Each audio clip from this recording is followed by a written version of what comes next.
Hello everybody, it's Suffolk Ram here for our nerds. Scazius. I can take these off now. delay. Yeah, because something's going to really throw me. Welcome to episode 67 of the Round Nerds podcast with a new experimental setup. This one's going to be way better than any setup prior. Well, we'll see. I'm just excited so that nothing's come through yet on the YouTube channel, so hopefully that's only a market. Oh, there it goes. There it goes, and it's going to go live. There we are, we're on YouTube. We're fine, we're safe. There you go. All lovely and good. Cool. So this is the Charlie edition. There is new hound present. Charlie, come. No. No, mate. You're in my house. Yeah, I'm not going to come see you. I'm not going to go on your podcast. You're a bunch of losers. Yeah.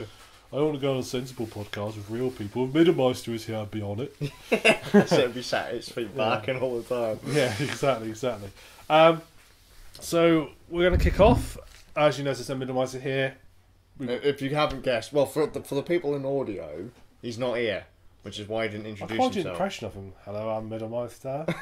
That'll do. And people are like, holy shit, he is there. Yeah, I've got a bit of a bad throat, so I won't be talking this podcast. No worries, Middermeister, that's fine. You just sit there and sort of, your presence is felt. That's good. Good job, man. Good job. We just need to I wanted to do real time, what do you call it, like sort of like blue screen him in. Well, you want to composite him in, just yeah, I'm sure we can like live. We sit a bit further apart, and we can just sort of pop him in there, like we did Kim. What you want to do is like live from another part of the country via satellite. Something that you never see anymore. Yeah, because we've got better connections these days. Yeah. There you go. Yeah, we could Skype it all. Just turn my processor power. Good. Processor is not at 55%. That's fine. It's great. It's fine. Still 45% to go. Well, so out of question. Yes. But I was about to spec of this laptop. I don't know.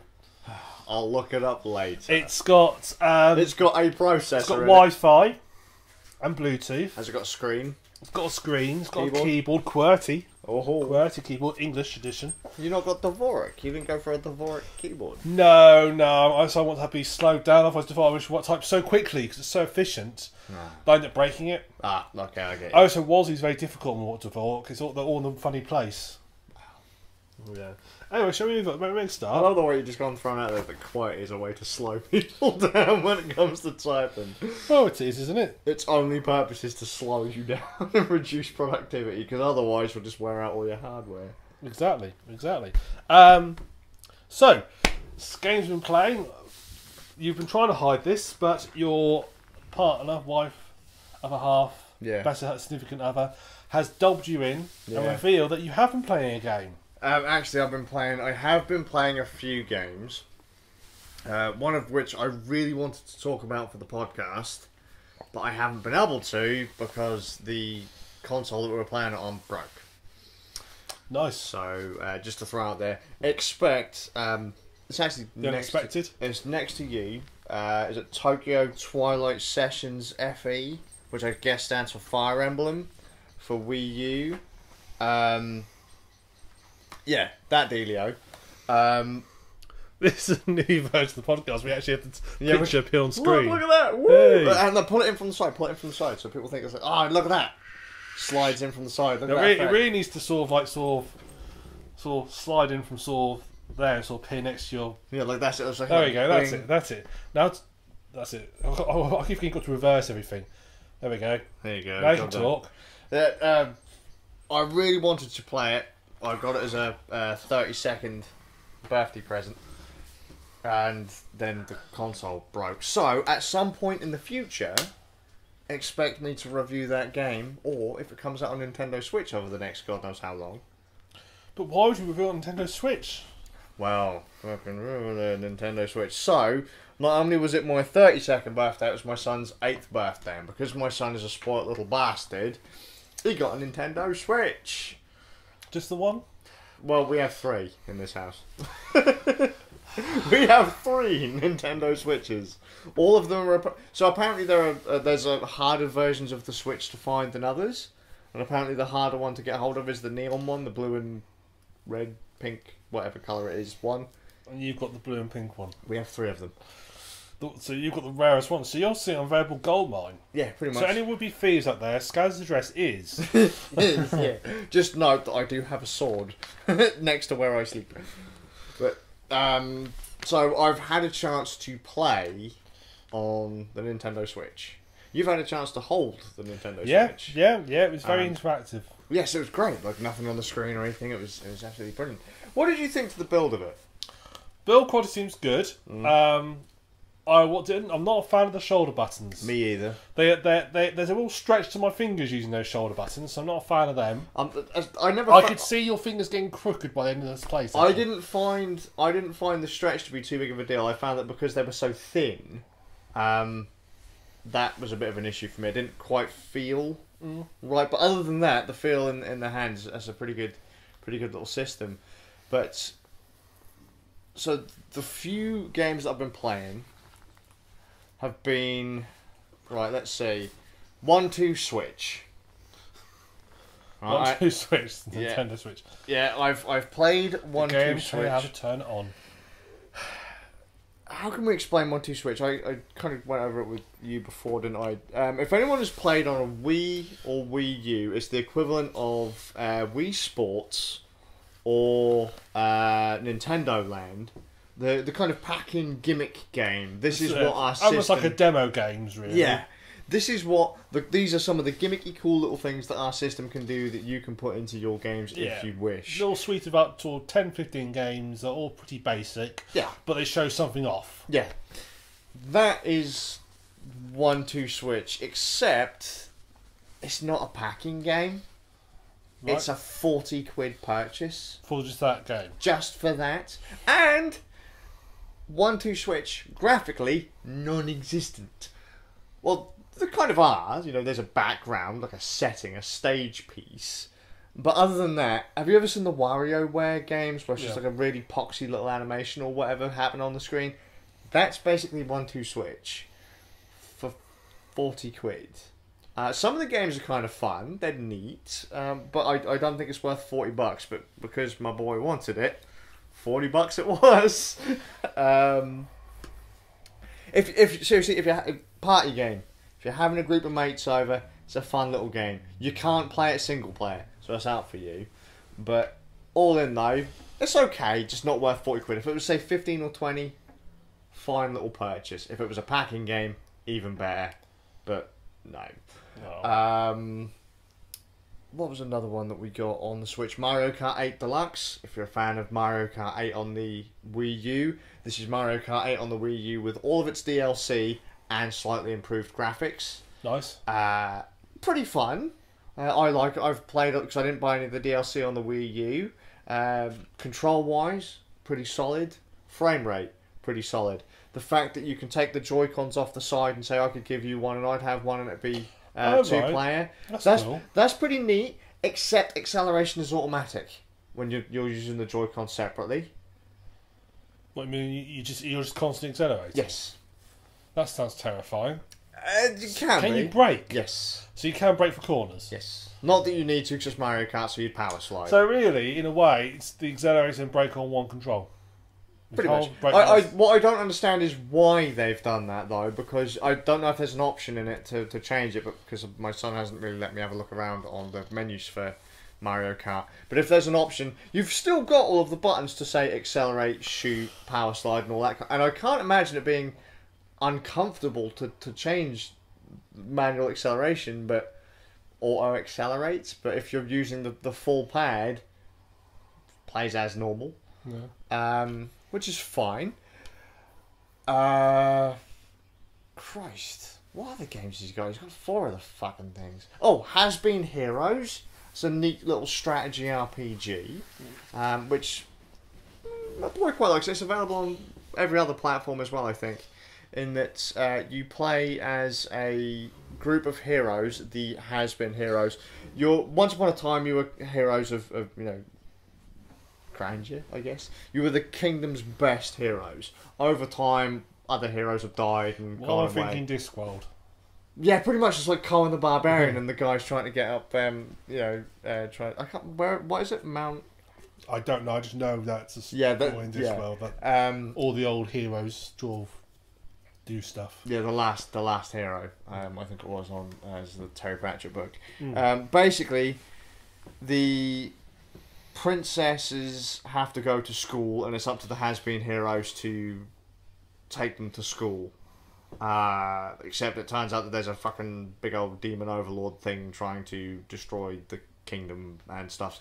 Neat little action RPG, as I say. It's kind of like a...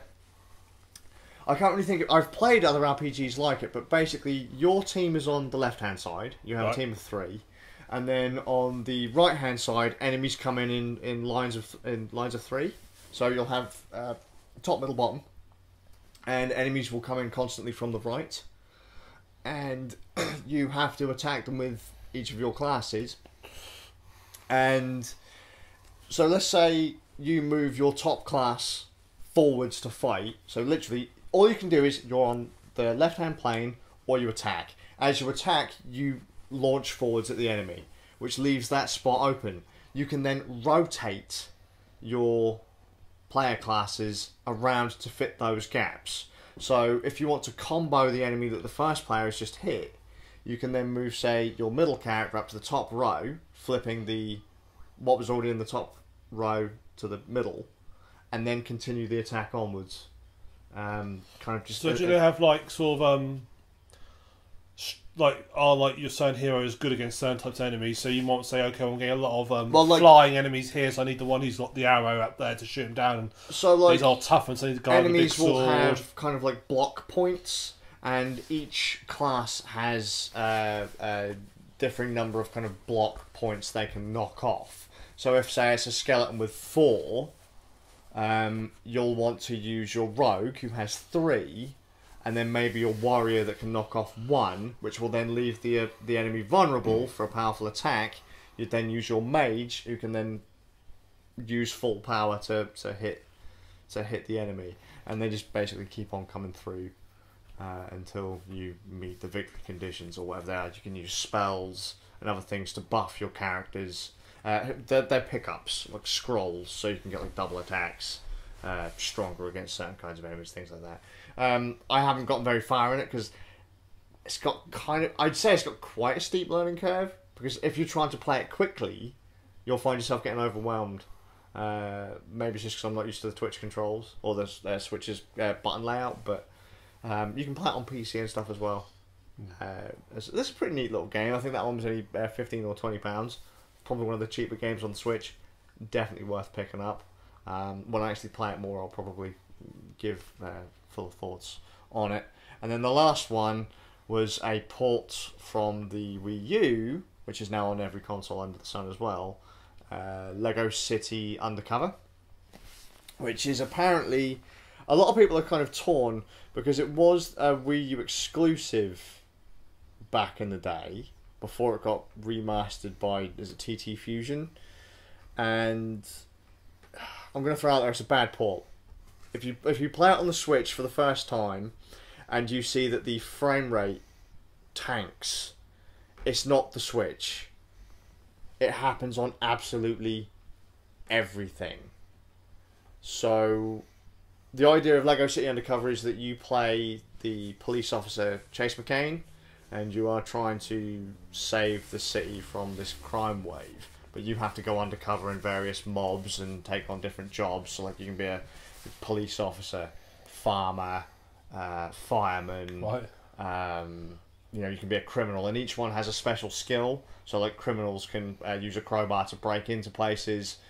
Firemen use the hose to put out fires, and you can also use them to break down certain doors that have been barricaded.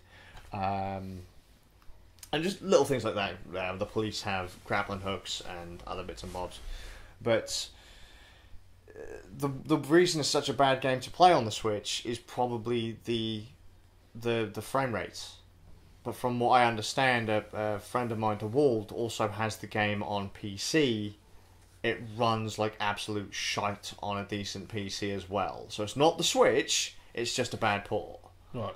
But it does have multiplayer. Multiplayer is going to be expensive because you can't use individual Joy-Cons on that one. You have to have a separate control pad.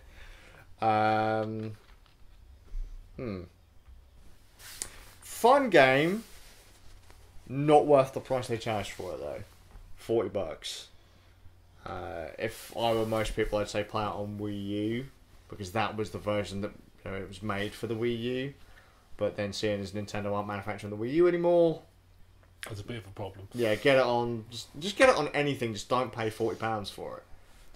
If only there was some sort of Steam sale on recently, you could have picked up cheap for. Oh yeah, which we did. Yeah, we should discuss Steam sale later. Yeah, but I have been looking into playing quite a few games. I've just literally touched a few games on the Switch. Nothing really hardcore, but all in, I kind of like the Switch. There are a few little problem things that I'm not a fan of, but it does feel nice and solid. It does feel well designed. Yeah. Well, apart from the shoulder buttons. Yeah. Accessories are so expensive though. Well, you will, but it's quite new, isn't it? So. Well, mate, the Joy-Cons alone are £70. Yeah, almost spit your beer right there. £70. And to play 2-player on Lego City with William, first I was using an 8-bit Doe FC30 Pro, my little Nintendo control pads that I've got. Yeah. Those had a firmware update to let you use them with the Switch. Work okay, but because they're Bluetooth, sit as close to the console as you can without it being uncomfortable, because you get serious lag at a distance. But then I thought, well, fuck it, this isn't really all that fun. I wasn't sure if it was just the Switch performance or whatever. I was like, this isn't fun. It's laggy. You're trying to drive around in your little Lego car. You press left to turn. You're having to kind of judge it 3 seconds before it happens. You think you've let go of the button in time. You keep turning around a corner that doesn't exist anymore. It wasn't very fun. I went out and bought a set of Joy-Cons. 70 fucking quid. Oh, that was a very painful purchase. The Nintendo Pro controller, 70 quid. Games for the console are in the between 40 and 60 quid region. Like I think Splatoon, the game that I really want, is somewhere between 50 and 60 depending on where you get it. Zelda, 50, 60 quid, and that's got 20 quid's worth of DLC out on it now. I mean, the digital version of Zelda is more than the physical copy, which fucking blew my mind. And they're sold in shops. The digital copy is sold in, say, Game UK. You can walk into the store and buy the voucher, and the voucher is right next door to the physical version, which is £5 cheaper. The Switch is a very expensive console. Hopefully it's just early days situation and it all cheapen, hopefully, maybe. Hopefully, but I've never known a console manufacturer up until end of life to really start dropping releases prices. I mean, if the consoles might all drop in price. Hopefully. Nintendo have never really been known to drop prices on their consoles either. I've not really known a hardcore price drop on a console since, maybe the Nintendo 64. Because that came out at a ridiculous price and they dropped that by about $100. The Switch, though, in the grand scheme, like if you were to look at everything that comes in the box versus how much you'd pay separately, it's not actually a bad deal. And no. Whilst I say it's steep, I mean, it's a painful purchase to buy control pads and stuff, but they work, and it's not that bad in the grand scheme. If it's going to be one of your play everyday machines, it's not a bad price to pay, considering you've got all your home games on the go. Yeah, no, I mean, that's the thing you can take with you. What's battery life like on it? Well, people have said that you get about 4 hours out of it, but when we even playing like intense games. Yeah. Bad. And a lot of people are like, 4 hours, that's crap, that is. Let's be fair, that's not bad. Not being funny, if you play games on your mobile phone, that'll drain the battery in probably about the same amount of time. And no one complains about that for some reason. No. But, yeah, I'd say about 4 hours. The first day that we had it, we drained it, in an instant, but after a few charges, battery conditioning and all that, builds up, yeah. Yeah, it seems to be working just fine. I'd say about 4 hours. The kids very rarely play it off the telly though, which kind of annoys me. But I bought this for you specifically so you could leave me alone. Yeah, pretty much. Go on, be distracted, children. Go and have fun. Nope. But yeah, when they play it, I mean, very rarely do I see the battery drop down below 20%. So, and they play it quite a fucking lot. When they play it to death. So, pretty good screen on it's decent. It's a bit small and I'm old, so I can't really see that much on it. When you're playing split screen games on a what is that, like a 7-inch screen? Oh yeah, like I'm sat there and I'm getting closer. Like William's playing it perfectly fine from the other side of the room, doing a dance at the same time, and I'm sat there with my milk bottles on, going, can't fucking see what's going on, man. William, mate, where's the next turn? And in Mario Kart, smash into a wall. Go right, Dad. Okay, bang. Oh, I meant left, Dad. It's like, sorry. Dad, yeah, and he just says to me, he's like, Beard, you suck. I was like, thanks, man. It's like I used to be able to whoop you with this. It's like, yeah, you crap now. I'm better than you. I was like, alright, son. But yeah, all in, nice little machine. I've ordered, like I said, we got a set of Joy-Cons for it. I've ordered another Pro controller for it. Because it's the Splatoon edition one. And I like Splatoon. Which no, you don't say. Yeah, and can I just kind of ruin the format of the show? Stuff we're looking forward to? Yes. Because we're talking about the Switch. This first Splatfest, the kind of events that Splatoon have. Yeah, I'm not sure I like the term Splatfest. That just... Yeah, it sounds a bit wrong, doesn't it? But, so imagine... That's like a cruise ship for people diarrhea, isn't it? Splatfest. Yeah, pretty much. Like, everyone goes to the buffet in the morning and it's just, like, really bad by the evening. Yeah, so it's like, oh, no. And everyone else for the rest of the fucking... Like, they next time they come into... You know, they come to port and it's like the deck is covered in vomit. And it's just, like, dripping down the sides and that. It looks like a right disaster piece, like a horror movie. Yeah. So Splatfest is basically... I don't know. There's two teams... And they'll just pick like some random thing, like, do you like, in Transformers, do you like Autobots or Decepticons? Do you like cake or ice cream? Do you like SpongeBob or Patrick Starfish? Do you like the colour red or the colour blue? And then you pick a side, and then you basically get put onto teams based on what you picked, and then whichever side gets the most victories, gets the most points, and then that... You've got to be careful of the questions you ask then, because depending on which ones you asked, you may have a team like 500 people and one team with 2 on it. Yeah, pretty much. Strangely enough, it's been quite reasonable in all the previous Splatfests. But the thing with this Splatfest is it's happening on the 15th. The game comes out a week later, so they're actually giving you the opportunity to play the game in this Splatfest before launch. Fucking psyched, man! Oh, yeah. I'm gonna be there ruffling nubs. Are you going to the Splatfest? Yes, I'm gonna eat the shellfish, and I'm gonna feel really shit for it. But, cool, that sounds like that's like another version of drink the Kool-Aid, isn't it? I'm going to eat the shellfish. I'm going to eat the shellfish and just I want to ruffle some noobs. I'm really looking forward to it. There are a few things that they've changed in Splatoon 2 that I'm not really looking forward to, but hey ho. It's going to be a Splatfest and it's going to be free for everyone to play on the 15th. So when you get there, I'm going to kick the shit out of you. Yeah. Or you get there, say, guys, we would be playing Splatoon 2. Unfortunately, the lorry transporting Splatoon 2 it's been hijacked. Yeah. No! I wonder how the driver is this time. Is it the same guy from the last one?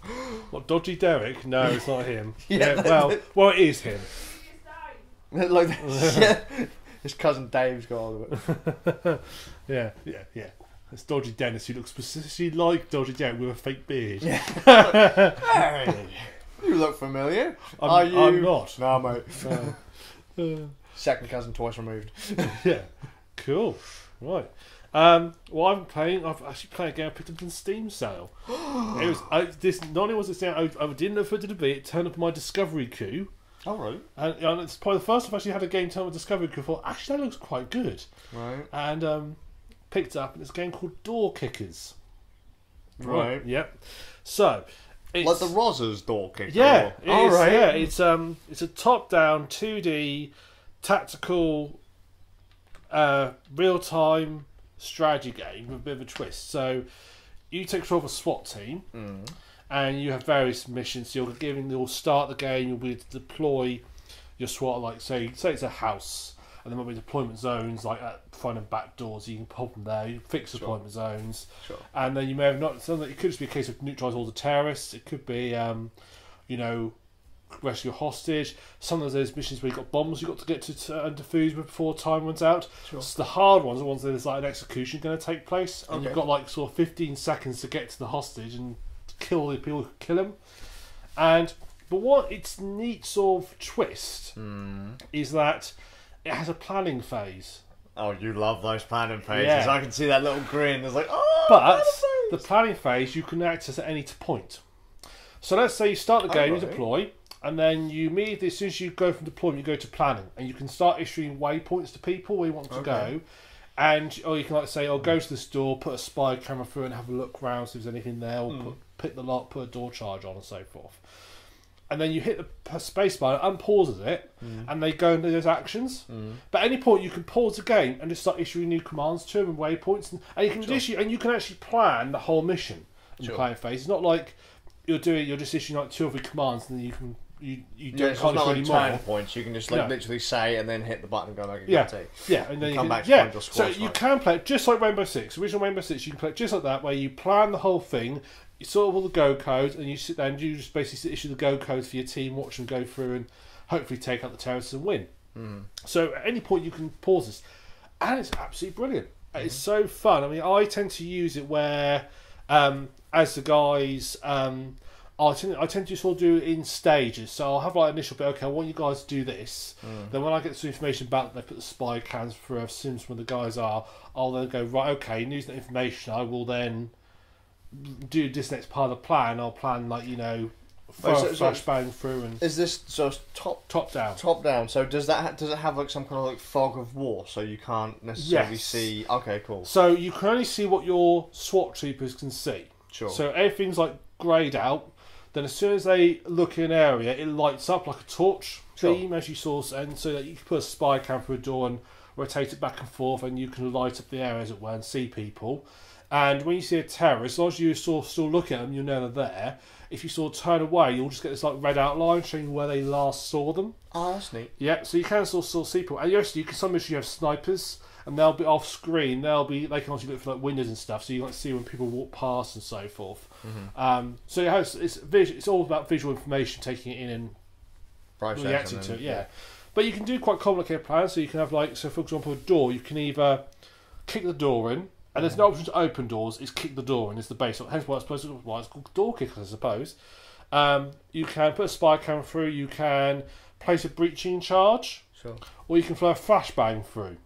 Open, flash, and clear. Sure. Basically. Which is always fun. So you might like say, I'm going to put my guy sort of throw a flashbang in through the door on the alpha go, because you can put go codes on the doors as well. So like, don't throw a flashbang through till I tell you to. Sure. And same with breaching charges. And once you throw it in, you then say have Bravo and all your team goes in and sort of clears the room out and takes it out. Like Rainbow Six, you have to be quick. You can't, if you're going to raid a room, you can't jump a boot down the door and then stand there for 12 years. As soon as terrorists know you're there, they'll start executing hostages. Sure. If you were in the room, you can sort of unapproach the room, you're okay. But as soon as you get to the place where the hostages are, you've just got to get in there quick as you can. Sure. That's all stressful when you're Rainbow Six, when you have to sort of throw the grenade and get in there as quick as you can. I remember those quite. But not too quick, otherwise you'll get blinded by the flashbang. I've had friends do that too. Yeah, although in this game you're immune to the SWAT teams are immune to the flashbangs, presuming they wear like sort of special goggles or something. They're immune to them. Sure. They all run in wearing welding goggles. Yeah. But they can go rush in, and you can put it as a breach charge, which obviously will do things like they'll potentially kill the person on the other side of the door if they're too near it, which means you've got a hostage to the other side of the door, you can't put a breaching charge on there. Sure. So it does take a little bit, you can't just rush it, you have to think about how you're going to deal with each situation. Yeah. And once you complete the level, you get basically a star rating, 1 to 3, based on if you neutralise all the terrorists, because certain missions require you just to rescue the hostages. They don't give a shit about like you can just leave them patrol and then they'll clean that up after. Sure. Yeah. How many of your SWAT members got killed? Ideally none. Ideally none, yes. And speed. Do any of these kind of sway more than the other? So like, let's say you do it really quick, but you... seems to be SWAT officers killed is a big hit on it. As long as you don't get anyone killed and you complete the objectives, you'll get 2 stars out of 3, usually. If you do it quick enough, like time trial, you'll get 3 stars out of 3. And there are some, like, when I'm saying quick, I mean sort of like less than a minute. Sure. Or even in one level, it's 20 do they have like a par time or a recommended time per stage? Yeah, they tell you how long you've got to complete. Basically, at the end, it says, okay, it took you this long. If you got this much, you would have got the bonus for it. Okay, I get it. And star ratings are important because whenever you get a star rating, those stars you actually sort of accumulate like currency. Sure. Obviously, you only accumulate once, so if you get 2 out of 3 on a mission, and then you get the third, then you don't get 1, 3. You just get the 1 extra. Yeah. Those star points are used to buy upgrades. Oh, neat. Okay. So you have to. So if you really suck at the game, it's always going to be hard.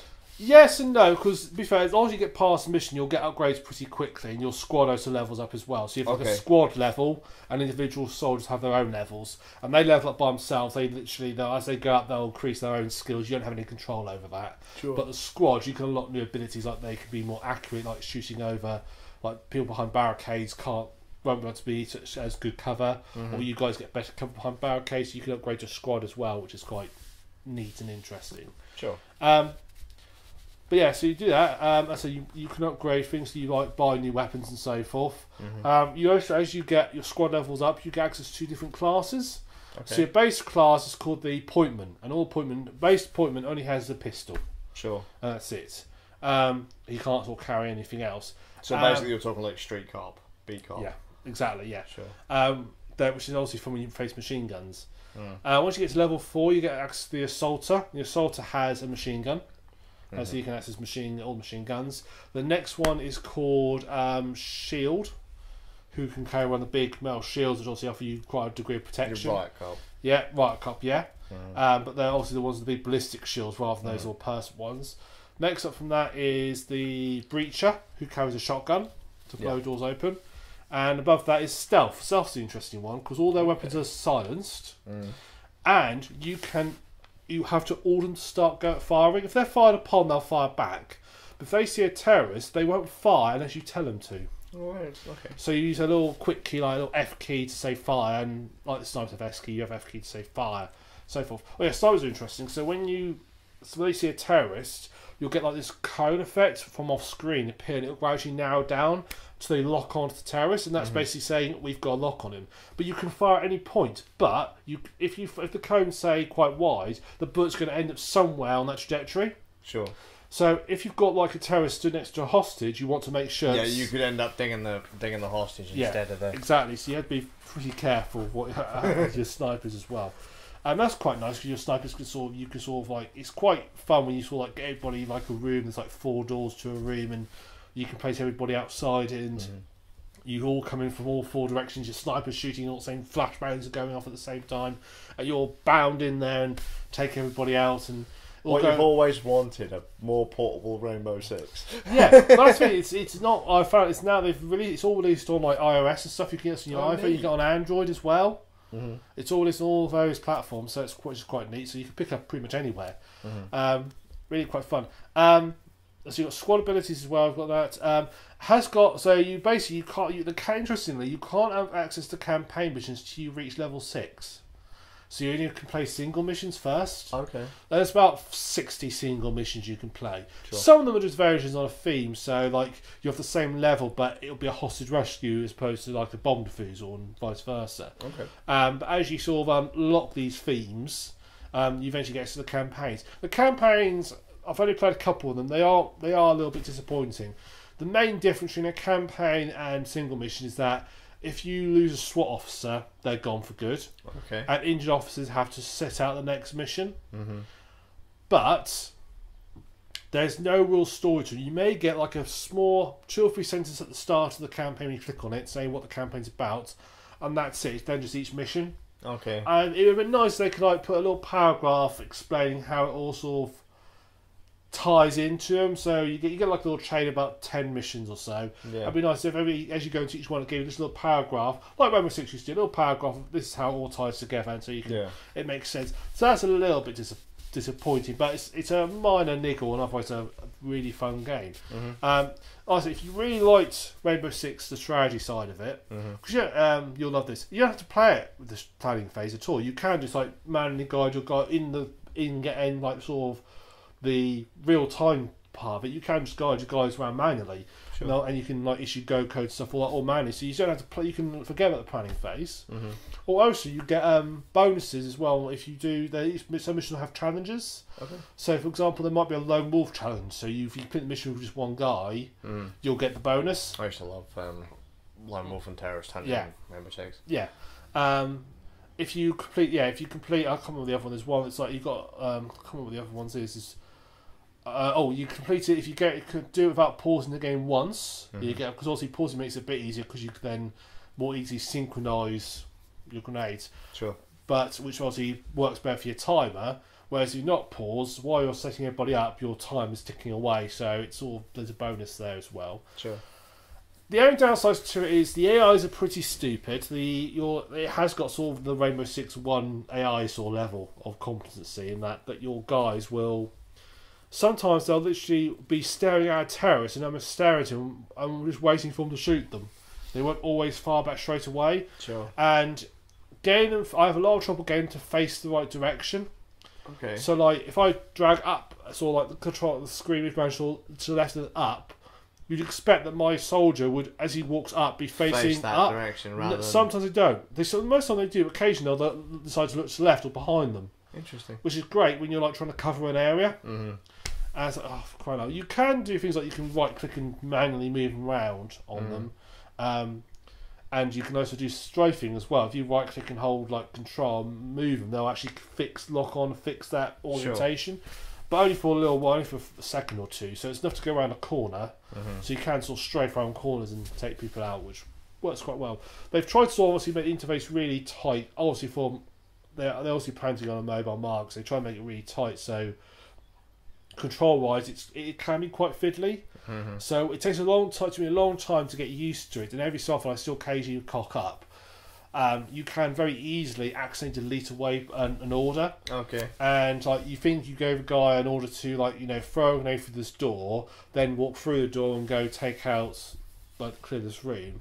If you do it slightly wrong, rather than waiting for you the command to go, as soon as you're on pause, it'll just do it straight away and go for it. Sure. So it has a few problems in that respect, which is they are once you get used to them and you sort of just double check yourself. Yeah. Then it's not such an issue because you sort of you think about it, okay, is everybody right before I do this, and you sort of double check yourself. Like I say, some of the missions are varied from piss easy to downright hard. How many soldiers you get varies as well. Some you only have 2, some you have 8. Okay. It'd be nice if perhaps as you got on you could upgrade to take more soldiers into the field. That'd be quite nice, but you don't always get that, unfortunately. Comes with a map editor. Okay. Built in out it. It's not very well documented how it works. There's literally like a screen which says these are the commands that do things, but like for example, you can resize walls, for example, but there's like a default wall size, and you can shrink it somehow, but it doesn't tell you how to do it. All right. Which is a little bit irritating when you're trying to figure it out. But it's relatively straightforward. It's quite simple, and you can build them out quite quickly. It's all good. With a little bit of planning ahead. So yeah, I'd say it's one of the games I picked up in the Steam sale. How much? I think it went about a couple of quid. That's alright. Yeah, it's actually it's been out for quite some time. I completely missed it. About 2014, I think it came out. Wow. Yeah, it's quite an old game, but really nicely done, neatly done. I don't know if they're still updating it, putting stuff out, because it does when you go through the campaigns at the end. It says, "Oh, more missions coming soon," but I don't know if it's just a generic thing that always says that, or if they are still producing content for it. Sure. But yeah, I would recommend if you like the old school Rainbow Sixes, or just like I do a sort of tactical shooter, really recommend it. It also reminds me of the original SWAT games. Yeah. Because they are very similar to that. They're very similar to that as well, so it makes me think of those. Yeah. Yeah. So, but yeah, definitely worth recommendation. Just a random note. It kind of makes me think of the same kind of game, but it isn't. You've played what was that game that Bard really liked? The top-down going through ruffling people. Hotline Miami. Yes, I played Hotline Miami. Could I recommend, and I haven't properly played it, I've just watched people play it and other people have recommended it to me, Party Hard. So there might be a Party Hard 2 coming out, I'm not entirely sure, but that's basically where you go to like a gig or an event or something, and the idea is you have to go around shivering people and murdering them and without people kind of finding out. The cool kind of little thing with this game is that you can connect it up to Twitch. So if you were live streaming it, Twitch chat could actually dictate what happens next. So you might say, clear the party, you've killed everyone, and you're about to leave. Yeah. But then Twitch chat can say, well, let's have another fucking 10 people come into the party, or let's call the police and get the police going. I've seen that. I've seen that. What was there was a game I played the other day that basically said you can. I think it was The Walking Dead, in that you could link up to Twitch, and while you're playing it, when you get to do decisions, people could vote, and the majority could vote which decision to take. And I thought that was a neat idea, sort of like the sort of. But people are dicks, so they're always going to go for the nasty part. But I thought that was a neat idea. Was it Ziggurat or Immortal Redneck that has Twitch integration? Well, one of those two basically has Twitch integration, and then a lot of people have said, like, if you play it on Twitch, you must just be playing it with your eyes closed, because the Twitch chat will never give you anything. Like, I could say, like, rainbows and fucking bunny rabbits, or take away all on-screen displays, give them 1 health. Yeah. They'll always go for the one that makes your time really hard. Like, never fill a room with bunnies and rainbows, but, fill it with AIDS and cancer.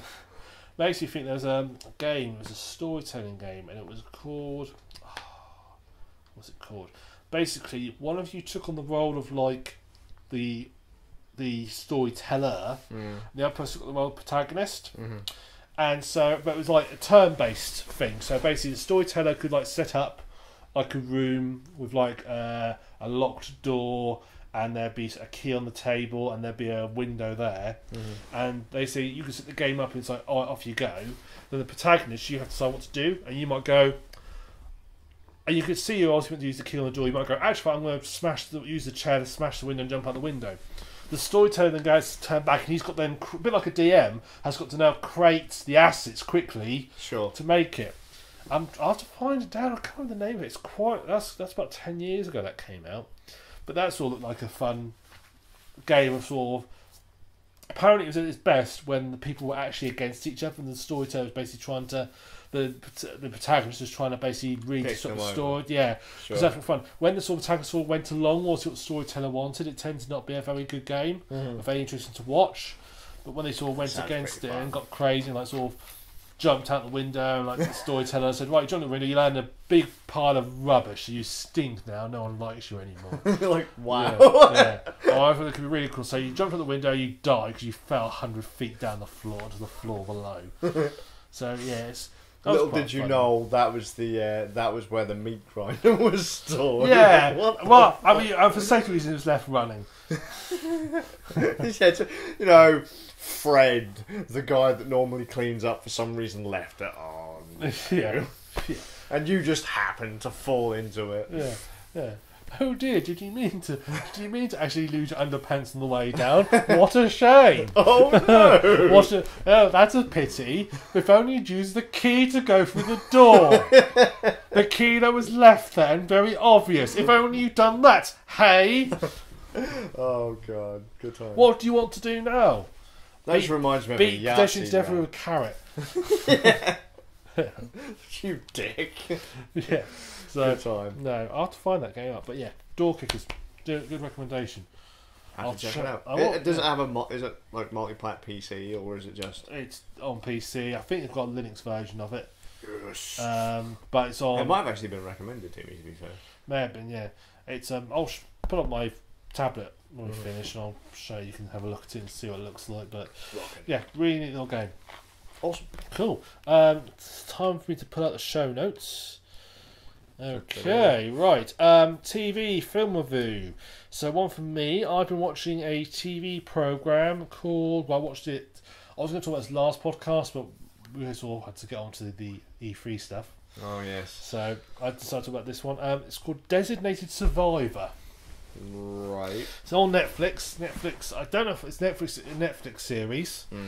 As you could tell, the fact it's Netflix, but 8 times that last sentence. Netflix. Stars Kiefer Sutherland.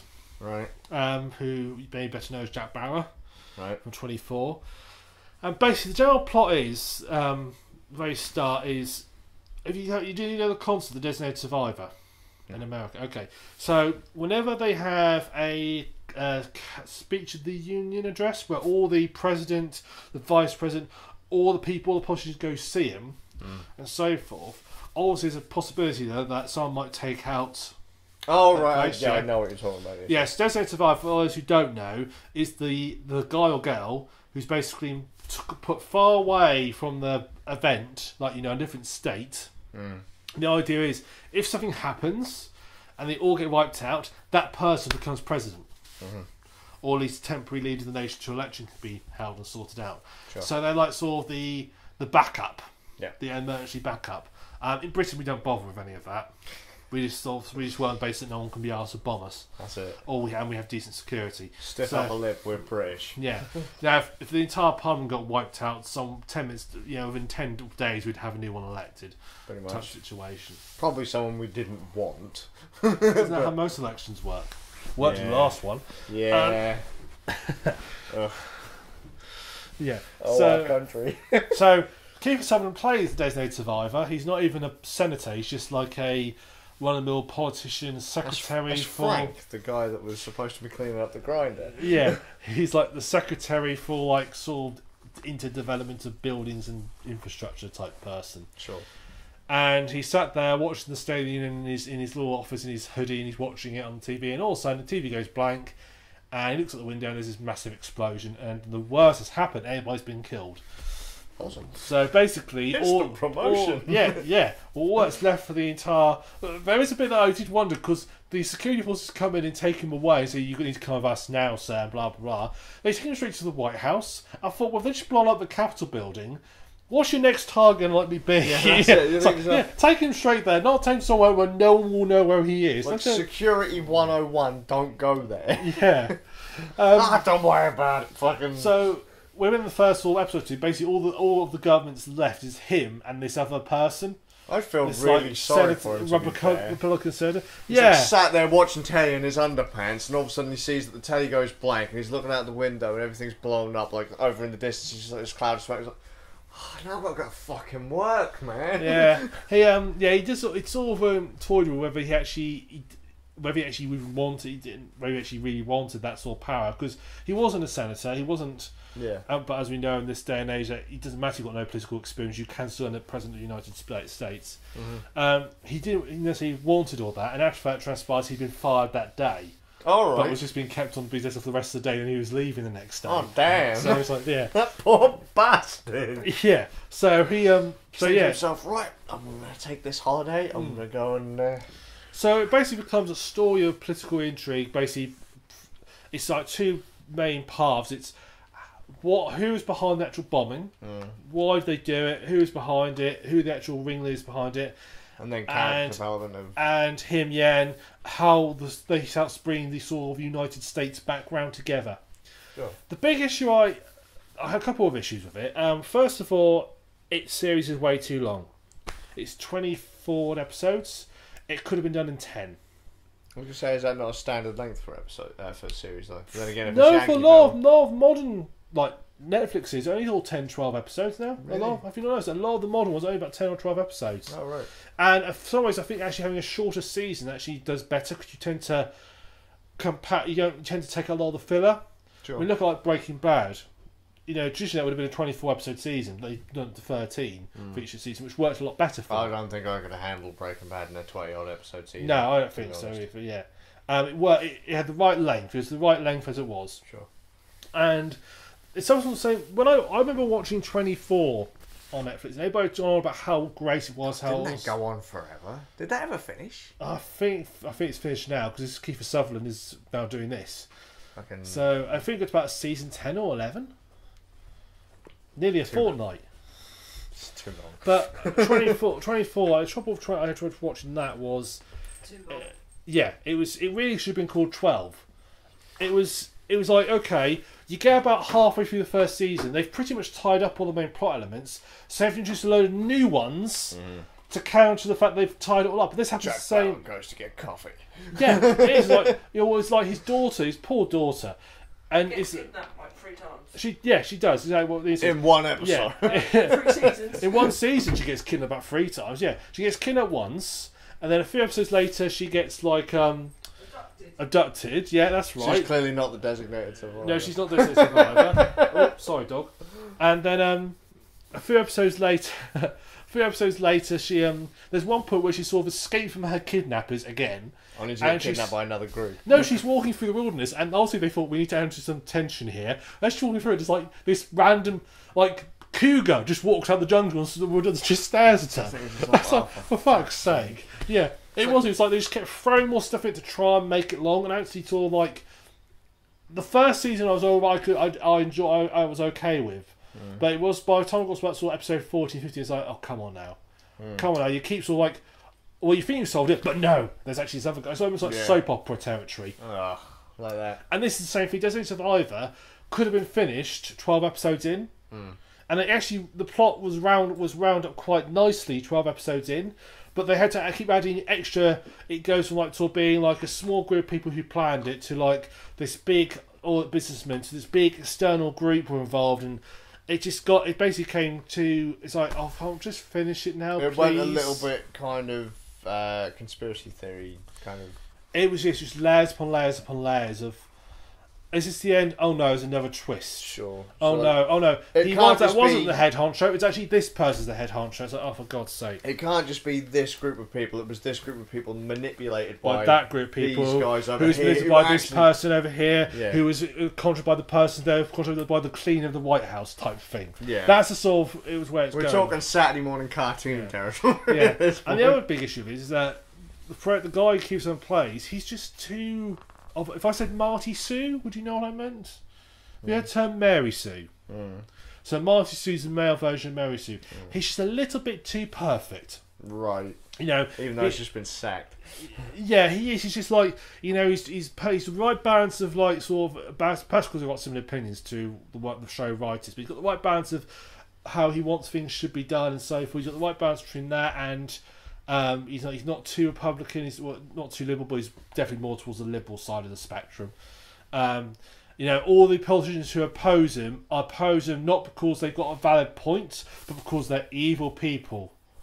You know, they're bad guys. They ain't got all the people he faces, like the anti-politicians who like test him.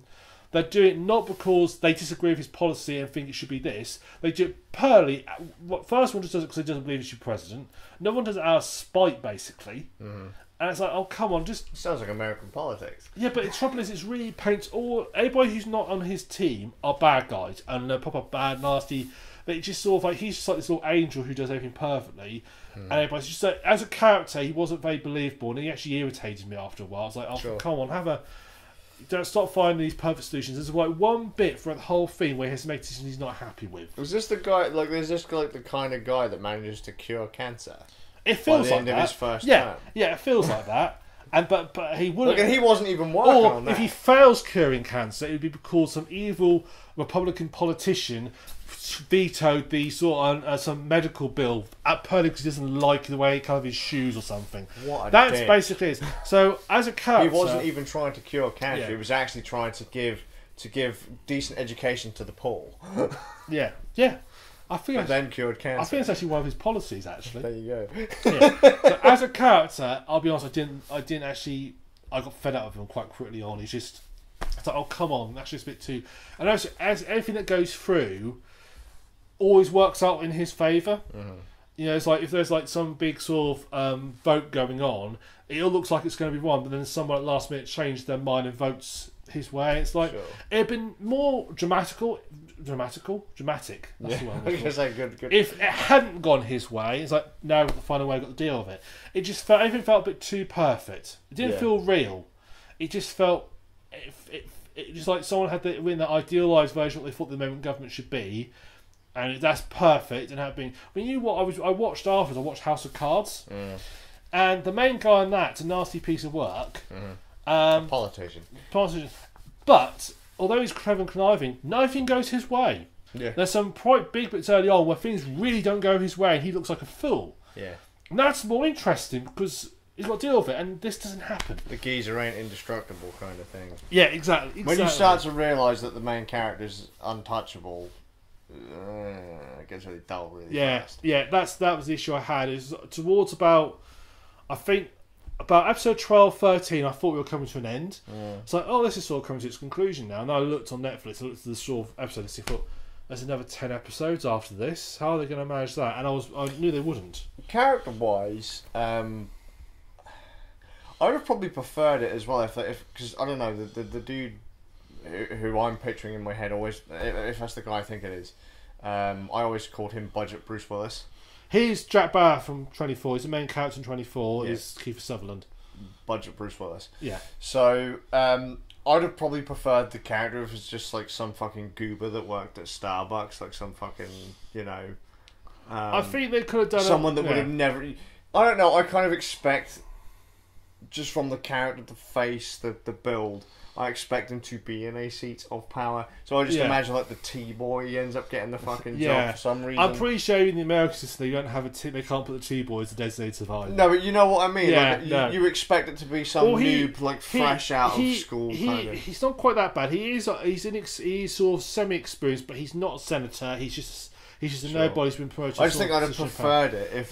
No, I can sort of get that. That would probably though push the sort of my realm of believability a bit. Sure. At the moment, it's believable who he was and how he got there. It was believable how he got into that position. Sure. It's just a case of it'd been nice if perhaps he'd been a little bit naive about how it works at the top, and there are people who basically have to sort of help him along the way almost and sort of guide him a little bit. But he's got to sort of see when they're pushing him to do what they want, not what he wants, and. It's just his character wasn't that interesting, if I'm honest, and I got bored of him. Sure. Which is not a good sign. He's the main character. I mean, he is the title character. And you're like, no. I'm getting a bit bored of him. Yeah. So, I enjoyed it for about the first half of the season. I would say it's definitely one to watch in the background. Oh, you know, when you're doing something else, put it on and watch it. You won't sit down of an evening and watch it. Just sort of like if you're doing other things, it's quite good to have on the screen next to you. Yeah, sure. So, that's Disney Survivor. Okay, cool. Right. Now I might check it out. Yes, you might do. Probably won't, but you might do. Probably won't. So now just a couple of things. I've just put a note in here. Steam sale, I'm sure you've been very restrained this time, Skaz. Do you want to share with the ladies and gentlemen and listeners and, you know, andromorphs and robots and dogs and cats and whoever and alien species who might be tuning into our thing? We'd like to share with them exactly how many games you purchased this season? Wasn't more than 100. No, although I would have probably liked it if it was. I looked through your list earlier today. Did you? In one session you bought 93 games. No. Yes. Serious? Yes. When? On the Steam sale. Well, this one? Yes. No. Yes. So Skaz now has 93 new games in his account. Really? Yes. Oh shit. Well, normally clearly I have a bit of a problem. Normally we go through all the games you purchase. The trouble is, I want to go home at some point this evening. So perhaps you care. I don't know. Perhaps you care to just pick up a few highlights for us. I don't know. Yeah. I don't know. Honestly, people are going to think I'm taking the piss when I say that. I actually don't know. I saw the Steam sale was on. I saw that a load of games on my wish list, because my wish list is basically just this huge bookmark list of games that I was like, oh, that looks kind of interesting. The artwork on that one's kind of neat. I'll just wish list that. And then when it goes on sale, I might pick it up. I'd have probably forgot why I liked the look of it to start with, but hey ho.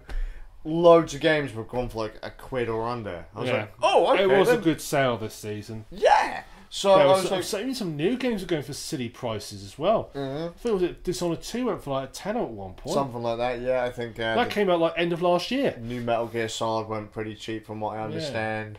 Some of the games that I quite liked that I didn't pick up ended up going quite well. Like Galgun ended up going for like £15 down from 40 or something like that. There was one game I picked up that I swear it's on like 98% discount. It was mental, absolutely fucking mental. I was like, I could buy these games and never fucking play them, but shit, I'm gonna buy them anyway. I like the fact they went the route of simply having everything on sale for those 2 weeks. There's none of this daily deals and stuff, because that used to annoy the hell out of me. Like, you buy a game on sale, the next day be a daily deal, be even cheaper. It's like, that I will admit that has got on my nerves. Or you buy it on a daily deal, and the next day the Steam sale starts, and but I don't mind daily deals doing like non-sale time, but doing the sale, it just feels like a real... Yeah, it's a bit of a cop-out. So I like the way they just said, no, it's just cheap all the time. Yeah. Everything's the same price for the whole 2 weeks. And you get to collect stickers this time. Yeah, I don't know about... I didn't pay much attention. So basically, you have this sticker book, I had about 12 pages in it, with little pictures of scenes. And as you completed goals... There's nothing about buying the game. You just buy games. It's just simply you had like you had objectives to do. Like write review. Right. It wasn't even that complicated. It was like play a game in your library. Okay. Do your every day it was do your discovery crew. That was one every day. You had to go for your discovery crew. It was get an achievement in any game. or you like visit the reviews page, visit your screenshot gallery, look at the guide page. Just everything to mark a game you're not interested in. That was an interesting one. And pick a game that you're not interested in. Mark is not interested. Right. Add a game to your wish, that sort of thing.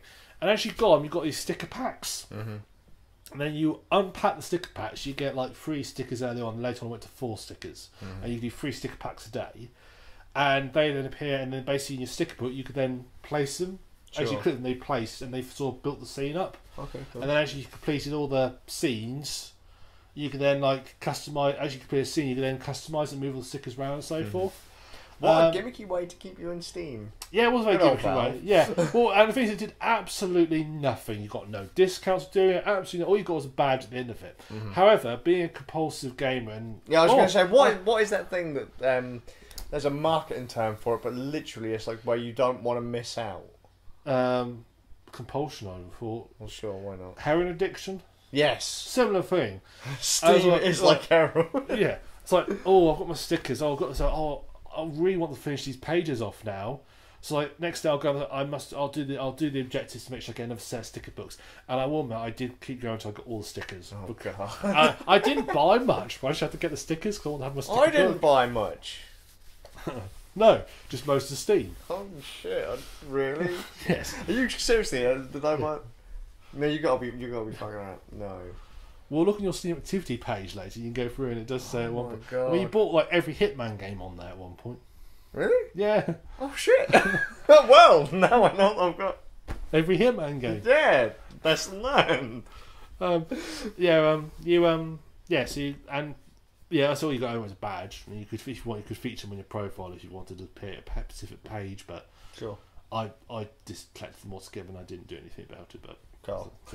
But I was a bit more reserved with my Steam purchases. I bought 16 games. I think I bought more than that for my kids. I think you probably did, but I sort of hold back a little bit because I just sort of watch the account money go up, the bin go up, go up and up and up, and it's like, ooh, that's getting expensive now for me. I'm very good actually with Steam, so I was going to say, right, this is how much I'm going to spend in the sale. I'm going to put that money aside for spending the sale, and that's it. Mm-hmm. And I usually spend a bit more than that anyway. Okay, so I never spend money in the Steam sales. Let's see what I picked up. So I picked up Crisis 2. Was that back on Steam? It was back on Steam. Motherfucker! It was a silly price as well. So I put Crisis 2. Roller Coaster Tycoon appeared on Steam. Deluxe, we've got that on GOG. Yeah. Some game called Door Kickers. I'll have to tell you about at some point. Sure. Sounds a bit crap to be fair. Yeah. Door Kickers. Yeah. City. It's a bit like Chicken Kickers from Domino's, but a bit more woody. Rockin'. City Skylines. I like that one. Yeah, put that one up. Call of Cthulhu: Dark Corners of the Earth. Never played it, but people tell me I should give it a go. Stealth Bastard Deluxe. It's a stealth game. Call of Juarez Gunslinger. Oh yeah, sure. Yeah. Company of Heroes 2. Sunless Sea, which is an interesting sort of a roguelike game, but it's got proper story missions tied into it. Okay. You have like sort of proper dialogue in it. It's quite interesting. Sniper Elite 3. I didn't go for 4. Right. I put Sniper Elite 3, and that's where you can be a sniper, and that's where you can like shoot people's bollocks off. Yeah, I've seen that one. Yeah. The Signal from Tolva. That is made by the same people made Say Being Hunted. That's their recent game. So I thought, I like that developer. I'll support them by that game. Cool. And basically, you sort of have to go by a planet. You're obviously a planet shit, but there's robots on the planet that you can like hack into and take over, and you control them. They sort of move around. They sort of leave them and so forth. I then got Emily Wants to Play, which is a horror game, a bit like Five Nights at Freddy, but you can move around. But it's a VR one. Oh god! I'm saving up to get myself a VR. I was going to say, does this mean you're going to be getting yourself? I am saving up to get myself. I'm putting money aside to get a Vive. I was going to say Rift or Vive. Good job on the Vive. I'm going to go for a Vive. Fuck Rift. Hacknet. Oh yeah, I've got that one. Yeah. I haven't got the expansion for it though. Beholder. I can't remember what that one is, but I bought it.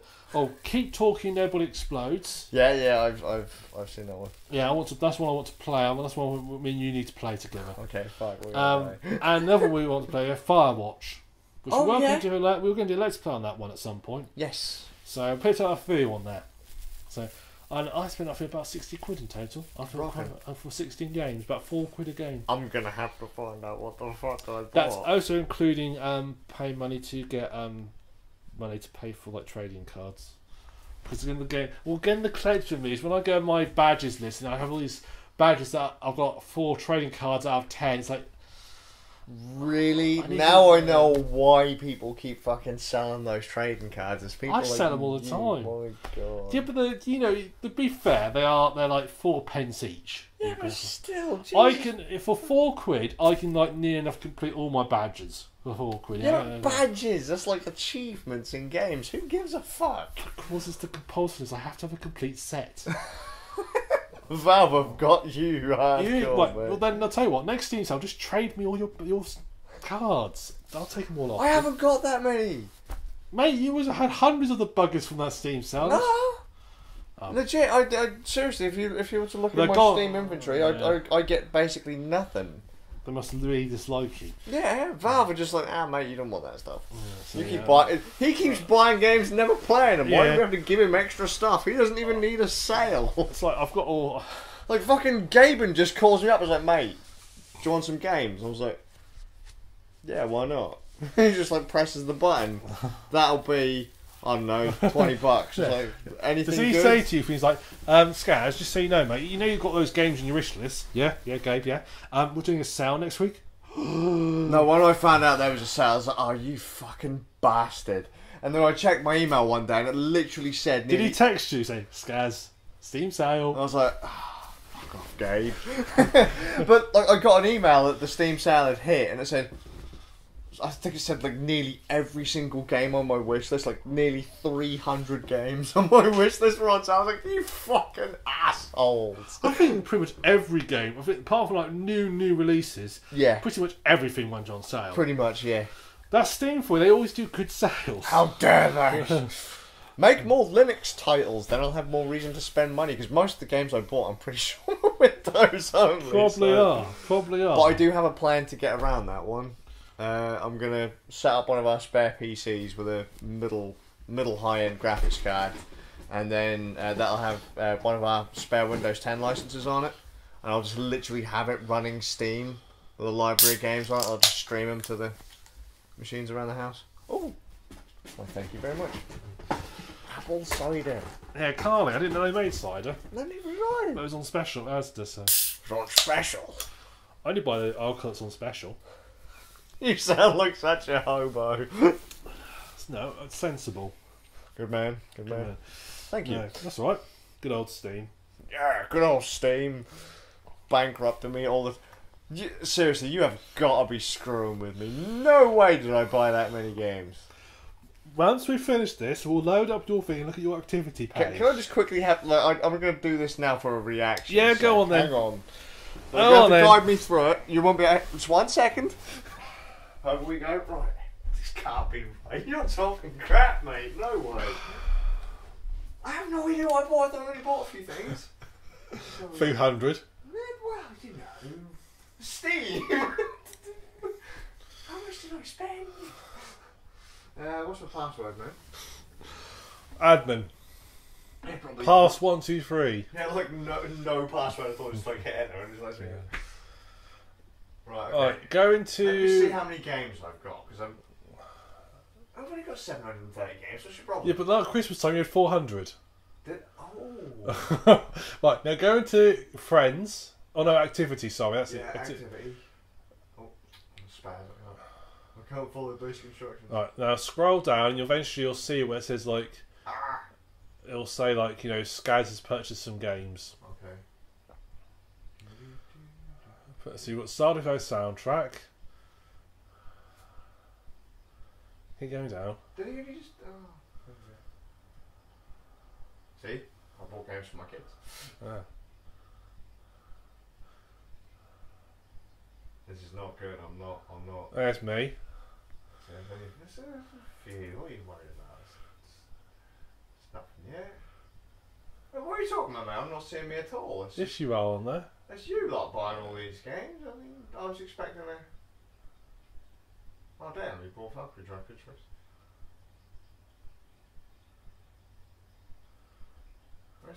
Keep going down.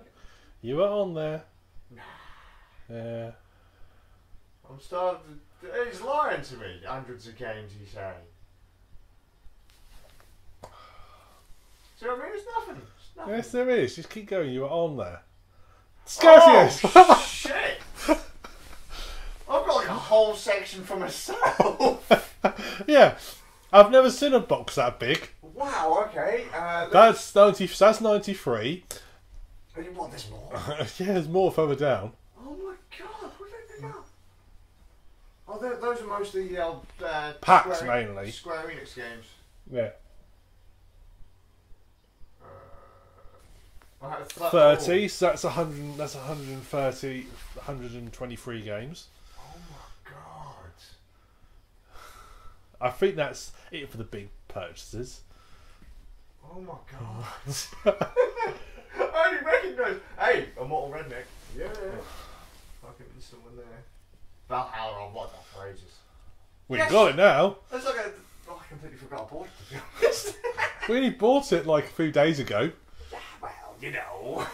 I didn't realise I bought all those. Well, Why didn't you stop me?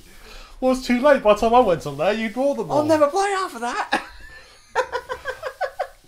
Let's face it. If you let's face it. If you played a game a week, with 750 odd games, that's going to take you 15 years to go through your backlog. My backlog goes all the way back to like 1992. I have so many games, I'll never finish them. Yeah. Unless I seem to somehow be the longest living man on the planet. Yeah. I wonder if I wonder if Valve have a policy for bequeathing your Steam library in a will to somebody. To my son Theodore and my son William, you each get half my Steam library.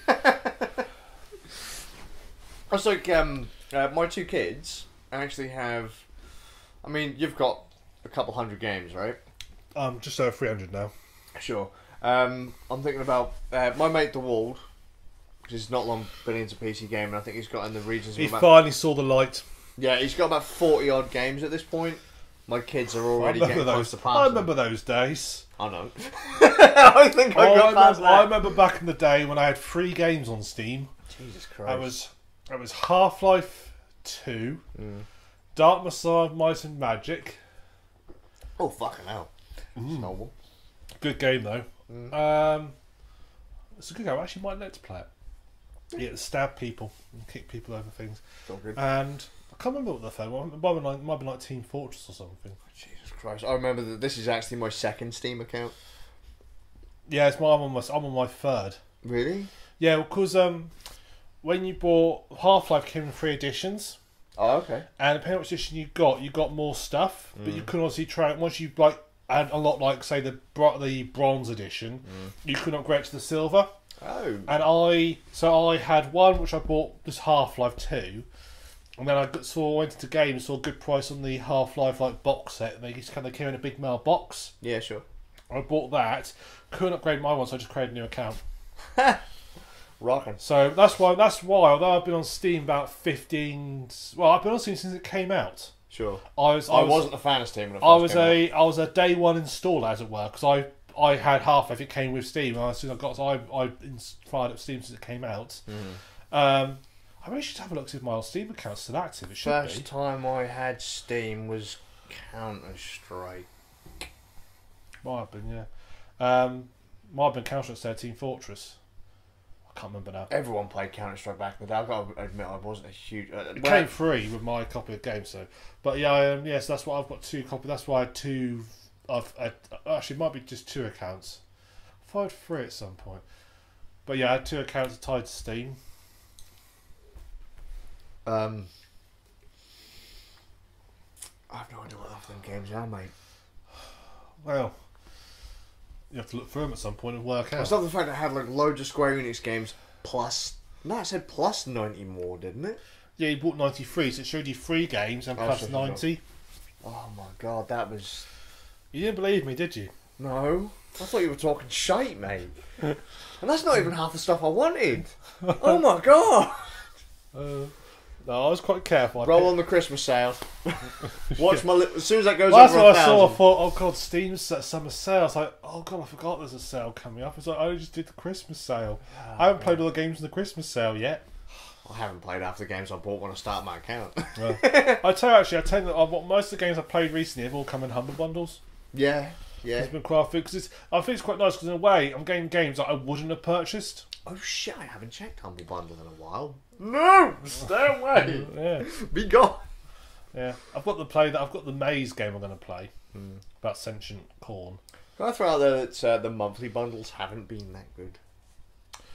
I would say I've always had at least one game in there that means it's been what it cost me more to buy on Steam than I got it for the bundle. Oh yeah, for sure, So but still. As long as I get at least one game out of it, and I'll save money as far as I'm concerned. Anything it goes to a charity. So Yeah, I suppose. I look this way. I could sign up to a charity. I'd give them £10 a month for nothing back. Sure. At least this way I'm getting 10 games each month back. Yeah. So if I never play any of them, I think I might have to ban myself from Steam. might have to. Yeah. If you just go, get kicked out of a few games, you'll probably get VAC banned. I'm just gonna have to call up Gabe. Look, Gabe, mate. Seriously, it's starting to take the piss, We mate. could ban you, Scars, but don't you want to get to 1,000? Actually, yeah, mate. And I had to go at people for being like, impulsive assholes. Yeah. Having to do things because. Then when you hit 1,000, that game I need to ban. Should you want to hit 1,500? Yes, I do. Come on then, Gabe. Bring on the sales. 1,500. Oh, Scars, come on. You can't quit till you've got at least 2,000. Don't. This is like a drug. Oh, yeah. It really is. Imagine mate. if you got what you need to do is we need to somehow set round as some sort of journalism site because then we can ask the Steam Press accounts that has everything on them. Oh please, Gabe. I'll actually start playing games again if you do that. Just so you know, there's 44,000 games in your library. Oh heaven. Well, let's put it this way. That's probably how my account is going to end anyway. The chap on every month like 500 indie games get put onto Steam. That's not enough to keep up with Scaz's addiction. Yeah, that's it. Like how much? Like what kind of job has he got? Oh, he's just some fucking self-employed bum that doesn't earn much anyway. It's like, does he eat? Nope. It's like choose on digital download code. Yeah, that's what his wife's for. She gives him food. Yeah, if it weren't for my wife, She's an enabler. yeah, she is, bless her. Oh, my entire family is. Good old Steam. Even my mum was like, "Go buy some games on Steam," because my mum's just realised that you can get Steam cards. Yeah. Because the kids have got Steam accounts and you can't actually gift games to people unless they've spent £5. They're not actually allowed to interact with other members of the community.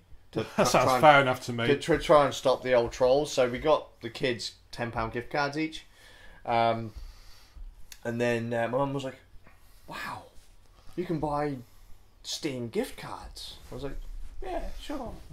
She's like, "Do they expire?" I was like, "Not that I know of." No, once you've done, they just go sit in your wallet, don't Yeah, they? and she said, well, You can only have like £100 in your wallet, though. I think. Is it not capped? Oh, really? I think it's capped about £100 in the wallet. Alright, because that I already know what I'm going to be getting for Christmases and birthdays from now. So Mum was like, "What a great idea." She said, "You're always after games on Steam." I was like, "Stop encouraging me." Yeah, but at least it's not your money you're spending then. That's not the point.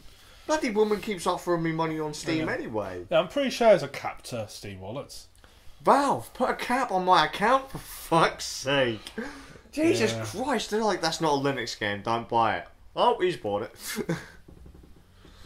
I'm going to clear out that wish list. My friend, I remember he once got given for I can't remember if it was Christmas or birthday, a load of game vouchers. Take them in and get Steam cards. Yes, to say why. Well, we went to game. He was talking about trying to decide what he's going to spend them on. I said, "You got a Steam account?" haven't you?" He goes, "Is this just find out if they would take them for the Steam cards?" Well, they did. So he just bought Steam cards with them all. Rocking. It's like, that's a good trade. That is a fucking golden trade right there.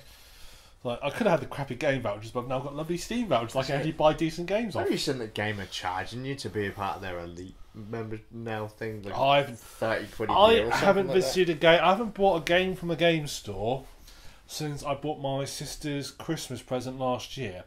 That doesn't count because I was buying it as a Christmas present. And I had to be in Norwich, and it was just as cheap in the game as it was to order off Amazon, and it was like 3 days before Christmas, so I had to order it, had to buy it. Sure. That never happens. but- Amazon, what are you playing at? But as buying a game for myself, I haven't purchased anything in game for pretty much since Steam came out. Because when Steam first came out, there wasn't a lot on it. No. And it was quite often, it was game, is it going to be in game, was it going to be in Steam? Now it's a case of, if it's not on Steam, it's unusual. Apart from the exception of like EA, which is probably this will be an exception to the rule, but again, most of the EA stuff doesn't appeal to me anyway. But in general, if it's not on Steam... God, EA sucks. Yeah. Just throwing that out there. I just realised though, one of my mates goes by the name of Scuzzy. I'm going to have to go through his recent purchases list and add them to my wish list. That we've got a similar name. Because he likes a lot of the anime and Japanese RPG stuff. So I will just be fucking, wish list. Ah, damn. I've got a ton of RPGs I want to get. Because Root Letter came out recently. I've got to get that. Got to get that because it's only $15. Only $15. I say that for every game I see. £15. It's like, mate, how much is a kidney worth these days? For you guys, like, I talk to Gabe and he'll give me about $1.50 for it. Come on, Gabe, just give me one of them press accounts. God, mate, you know you want to, because I want to know. There must be a way to get something registered as like a game journalist site, so you then become eligible for press accounts. There must be a way to do it. I'll just go and chat to Gabe. Right, Gabe. Seriously, expect the call. It's gonna happen.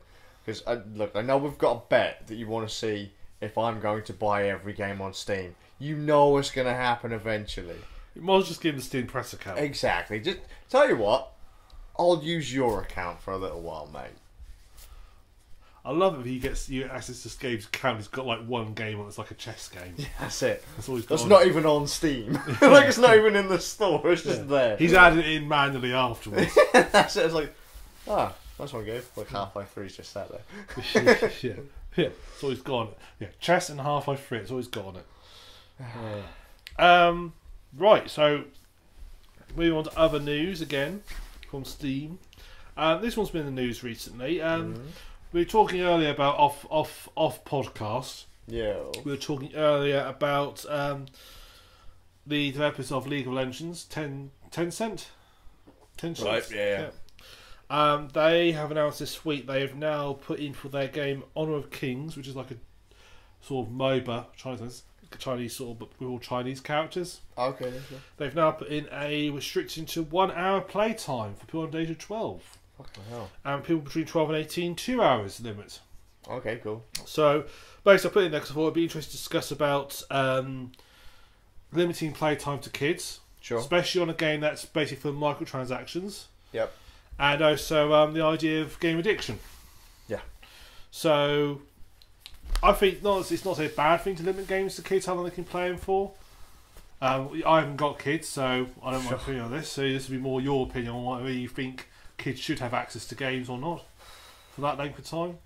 Oh well, Christ! I mean, if I look at my childhood, Christ, I was a gaming addict. Yeah. From pretty much the age of 5. Yeah. Don't think we can deny that game addiction does exist. So there are some people there who do get addicted to anything, and games you can get addicted to the game. You can be addicted to anything. I'd like to throw out there that life is addictive. We ain't got a lot of choice, really. To be fair, have you? Well, you do, but just there are too many people that are cowards that won't. You know, I'm just throwing out there that life is addictive, and people don't seem to admit that. Everything in life can be addictive. Yeah. You know, whether or not it's considered an addictive substance or something like that. Anything can be addictive. So, as far as gaming is concerned, if you've got an addictive personality already, you're instantly screwed. Yeah. Children and gaming, I don't like limiting my kids' game time because, I'll be fair, I didn't have any restriction when I was a child at all. If I wanted to sit there and play Commodore 64 for 9 hours a day, I could do it. And then again, it would take 9 hours to load up a game, so yeah, you know. Say so. Limiting stuff like League, probably a good thing. Yeah. Limiting stuff like WoW, probably a good thing. Yeah. Again, those games are designed to make you want to play. Time sinks. Any time sink kind of game, probably a good thing. Yeah. I think part of this response has been there's been a lot of it's been in the news a lot in China a lot recently because there's teachers groups are saying it's like at one point they're calling it poison to kids because they're saying the kids are getting hopelessly addicted to it and on it all the time and they spare. So part of me feels they're not putting it in there as a nice thing to do. It feels a bit more of a reactionary thing to look, we're doing something. Well, I did hear that they've even got like boot camps for gaming addicts in China. Oh, there's actually not so much a boot camp. There's a sort of a Gaming Addicts Anonymous in Sweden. Fucking hell! It's been going about 15 years now, I think. Basically, it's if you're addicted to games, you can go there. And they basically like 12-step program. And they sort of desensitise you to playing games. Sure. Because the guy they had an interview in a magazine once with the guy who ran it, and he was like, he himself used to be an alcoholic. I think it was so he had to go through a trial to get off alcohol, and then he found that what happened was people were basically getting off alcohol or drugs or whatever, and they were switching to games. Sure. So basically, as you say, if you've got a person that gets addicted to things, something's going to take it up. Oh yeah, for sure. And he said, so all they do replacing one addiction with another. I mean, you could argue that games perhaps a healthier addiction compared to say something like heroin. It's probably more healthy to play games. Yeah. Than it's to shoot up every weekend or every day. But he knows that he knows there's no programs out there to help people like that.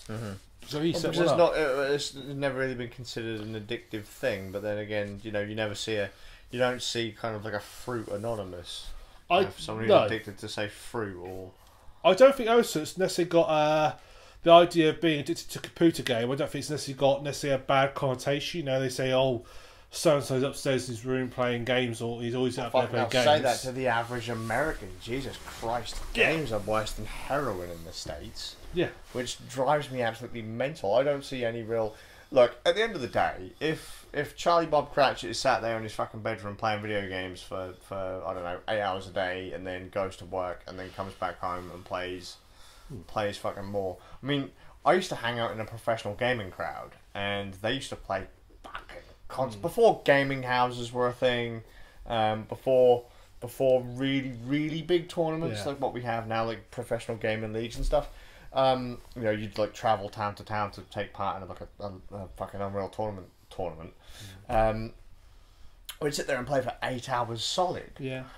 But yeah, I think it becomes a problem if you can't be a normal functioning member of society. Yeah. As well as play games, there's an issue there. Yeah. If you're being late to work or missing work completely because you've got to stop playing a game or missing other events. Yeah. Cancelling out doing things. I was going to go and meet the family, have a meal out tonight, but I'm too busy playing games. Yeah. That's when it becomes a problem. I think we've all done it where we've all been playing a game, got so engrossed into it, we've lost track of time. I mean, I nearly missed a college lecture once because I was sitting there, I was playing. It's Fallout 3 I was playing. I started at 9 in the morning. I thought, I'll play a couple hours of this before I go to the library to do it, which is nice. I was just sitting there playing. I looked at my watch. It was 1:05. My lecture started at 15 minutes past 1. Sure. And that's when I think it's when it becomes a problem where you could potentially lose it. But there'll be people there who would never have looked at their watch. Sure. I would have completely missed work, missed time. That's when it becomes a problem. Yeah, for sure. When the key moment to look for, to know that you've got a problem when it comes to gaming or any other kind of addiction, is when you start putting off things with friends and family. Yes. But there is no reason for you to be in game more than going to spend time with friends or family. Now, I know that ultra rare drop in, say, an MMO might be a thing, or as you say, you've got that kind of thing where you need to complete the card set, or you need to do whatever. There might be an event in game. Book things around it. Yeah. I don't know. I've not really felt gaming addiction for years. No. Especially not since I've had children. I think the last time I actually played games and was a bit surprised that I'd played was Valkyrie Drive a few months back. Yeah. But I'd had that game in my shrink wrap pile for nearly 6 months before I even played it. I mean, I think I've never been in a situation where I can't just. I can't just like any moment just walk away from a computer game. I've never been in a situation where it's like, even like this game, like sort of, it's in this case, if I just pause it and go away for a few hours and come back to it, if you say you can't save, that's not a case of not being. It's more frustration because you have to sort of like go back to a checkpoint or start a level again. That's more frustration. But I've never been in a situation where I've gone, I can't. I need to finish it. I need to build another tower in Minecraft. I've never been in that situation, but there are people out there who do get that situation. Yeah. Say with like, say people have like sort of alcohol, any other substance that, if you can't function without it, that you need to have a couple of beers a night and so forth to function. And if you don't have them, you'll go out of your way to make sure you have them. That's when it becomes a problem. Yeah. Although to be fair, if you read this like list of what show signs that you're an alcoholic, pretty much if you ever drink a beer once in your entire life, you're an alcoholic. Yeah. What was it? I saw once. Yeah, you occasionally give up beer for like 2 or 3 months at a time just to prove you can. So, well, I think if you're an alcoholic, you wouldn't be able to do that. Yeah, for sure. I've never known an alcoholic to be able to go for more than a few days. Well, that's by their definition. I went on there by their definition. I was an alcoholic by their definition. I thought, well, no, I'm not, because Christ, so am I. I only drink at this point. This is the first alcoholic beverage I've had since I went to a wedding. I went on there. I was looking at it. It's like if you have more than a couple of cans a night, and I do generally have like a couple of cans of beer a night on average, but I don't consider that a large amount personally. I drink maybe. When this case is finished, I look at my life. I might say, well, I've got some money to buy more. No, I haven't. I'll just have to do without it for a couple of weeks. I don't get frustrated by it. Yeah, sure. And I would buy it, but by their definition, I'm an alcoholic apparently. But that's bizarre. But I think if I smelled a beer, I'd be an alcoholic. So I tend to ignore that. Oh, there you go. Yeah. But yeah. So as long as you're not laying leech, I mean, I can still see. I also think that kids as well are the ones that are more. When you've got a game, like, I'm guessing what all of keys, if it's got microtransactions, it means it's deliberately designed to make you want to play it more in order to make you spend money. When you've got a game like that, when you've got children involved, kids are more susceptible to not see the tricks, and so are more prone to be abused, to be dragged into that. Interesting thing I was reading, that this has caused, now this has all been put in, these rules have been put in, it's now created a black market for people's accounts who are aged over 18 because no restrictions on it. Kids are like sort of buying on whatever China's version of eBay is. Yeah. Access username passwords for people who are over 18 account names, just so they can gain access to them and play constantly again. And look, I did see a thing not too long ago that there are literally boot camps in China where kids will be ripped away from their computers, sent to like out someplace out in the boonies, and they're made to do like drills. And you have to run fucking like 10 miles or 5 miles or whatever. You have to get up at a certain time of the day. You can only eat at certain times of the day. They are literally trying to beat gaming out of these children. You sure it's not the Chinese army training program? Probably. But who better to have in your army than kids who sit there playing Call of fucking Duty all day? Yeah. I mean, I'll admit, my children pretty much fall under the definition of gaming addicts. I mean, if you ask my eldest son what does he want to do most times of the day, even in his school report, they asked him what does he want to do better next year. He just wants to play games.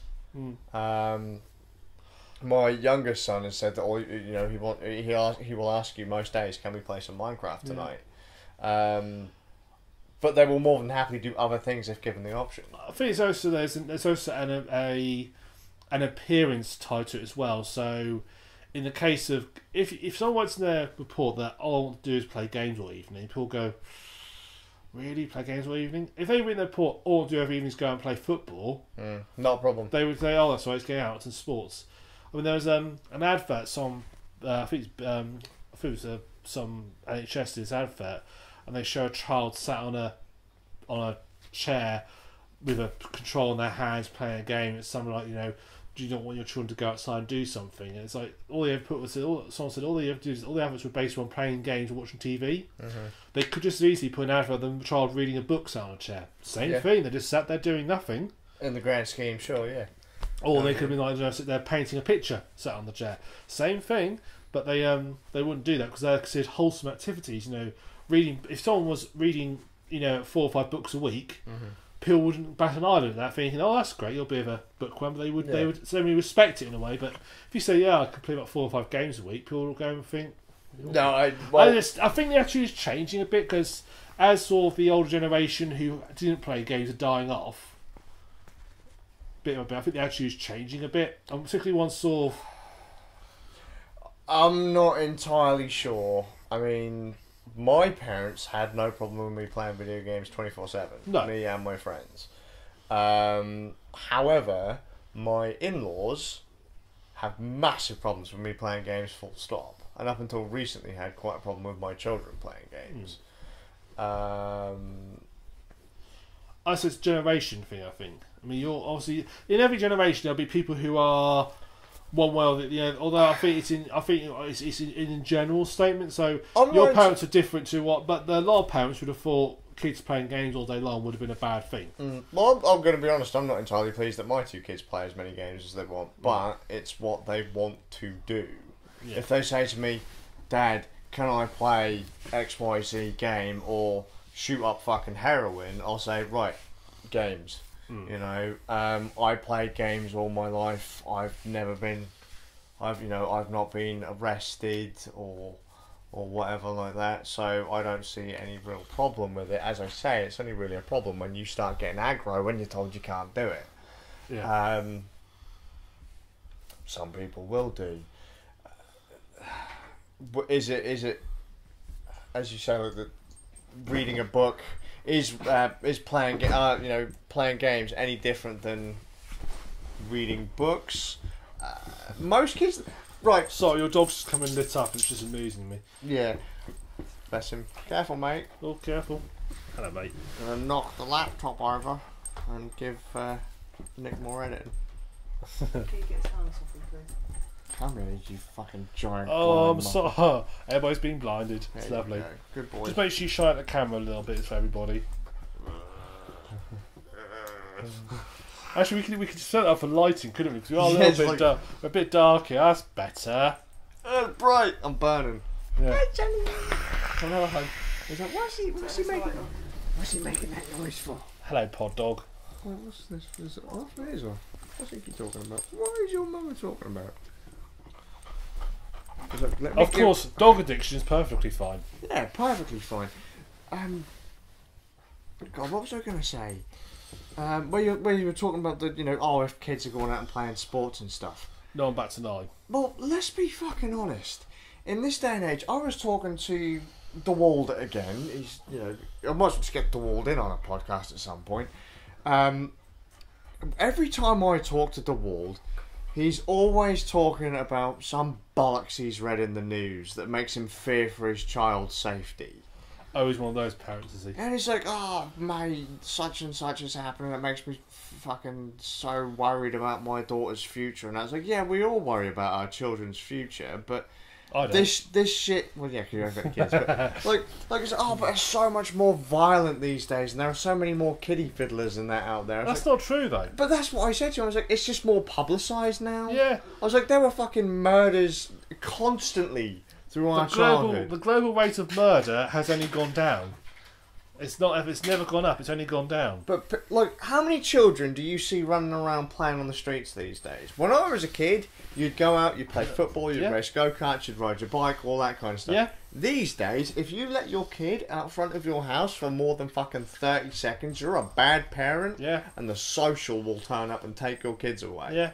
Because you're a horrible person. You have kids to be kept sort of locked up in sort of like, high security maximum prisons. I mean, it's like schools these days. You go to a school and you've got like sort of armored gates and all sorts. My friend where he takes his daughter to school until this new headmaster come in. He said, the old school, there was no gates. You just walked up and dropped your kids off. There's only about 60 kids who go there. Yeah. It's only for a small tool. Now they've got like locked gates. You can only open at certain times of the day. The kids are kept basically caged all day in.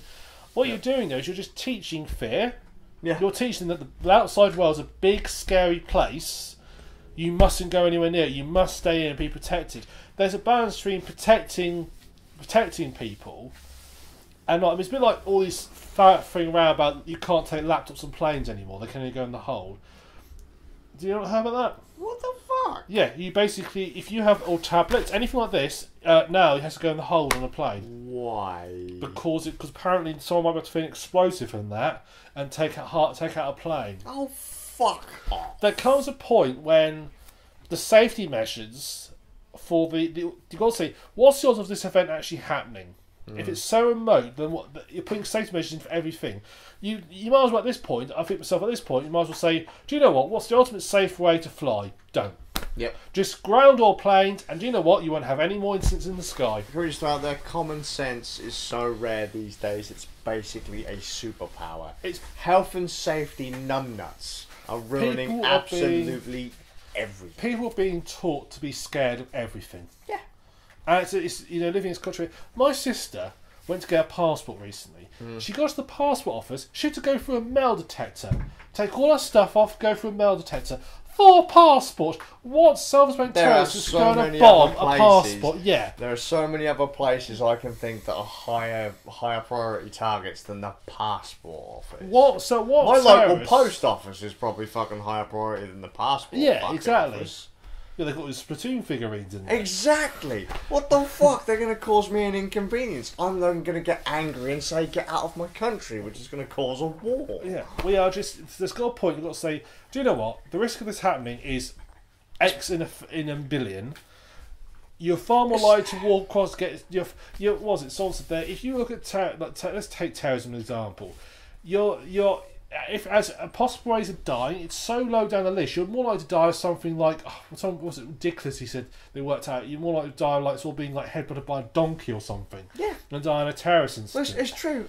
George Carlin back in the 90s did a sketch saying that, let's be fair, the likelihood of getting killed by a terrorist is practically zero. Have a bit of fucking risk in your life. Yeah, it does happen. The thing is, though, it does happen, and people are scared, but it's no different to getting in a car and driving somewhere. Yeah. And people who've lost loved ones to terrorists, there's been a few spare in the UK recently, it's terrible. People have lost ones, it's horrible, it's not nice. Sure. It's disgusting. And people need to be brought to justice where possible. Mm-hmm. But they probably have far more greater risk driving to the event than being at the event. Just day-to-day life. Yep. You've got far greater to die than you have in the event. I think there's a major road down by where we live, between where I live and where you live. I think there have been 2 or 3 deaths on that road in the last few years. Or there have been major accidents there in the last few years. I know death toll is lower than, say, a suicide bombing at an event, but still, how many times have there been incidents at that event hall? So let's say at this point, 1. Yeah. They take out 50 people. Yeah. It won't take too long for them to catch up with that road. Or that road won't take too long to catch up with that terrorist event. Yet no one gives a fuck. No, because we've been driving cars for the last 100 odd years. Mm-hmm. We accept the risk. Yeah. We've gotten used to the risk being there. And in the same way, I think that it's almost like, you go to places that have a high degree of terrorism, people aren't anywhere near as scared as we are. No, it's bad. They just get on with it. Yes, just daily stuff. Yeah.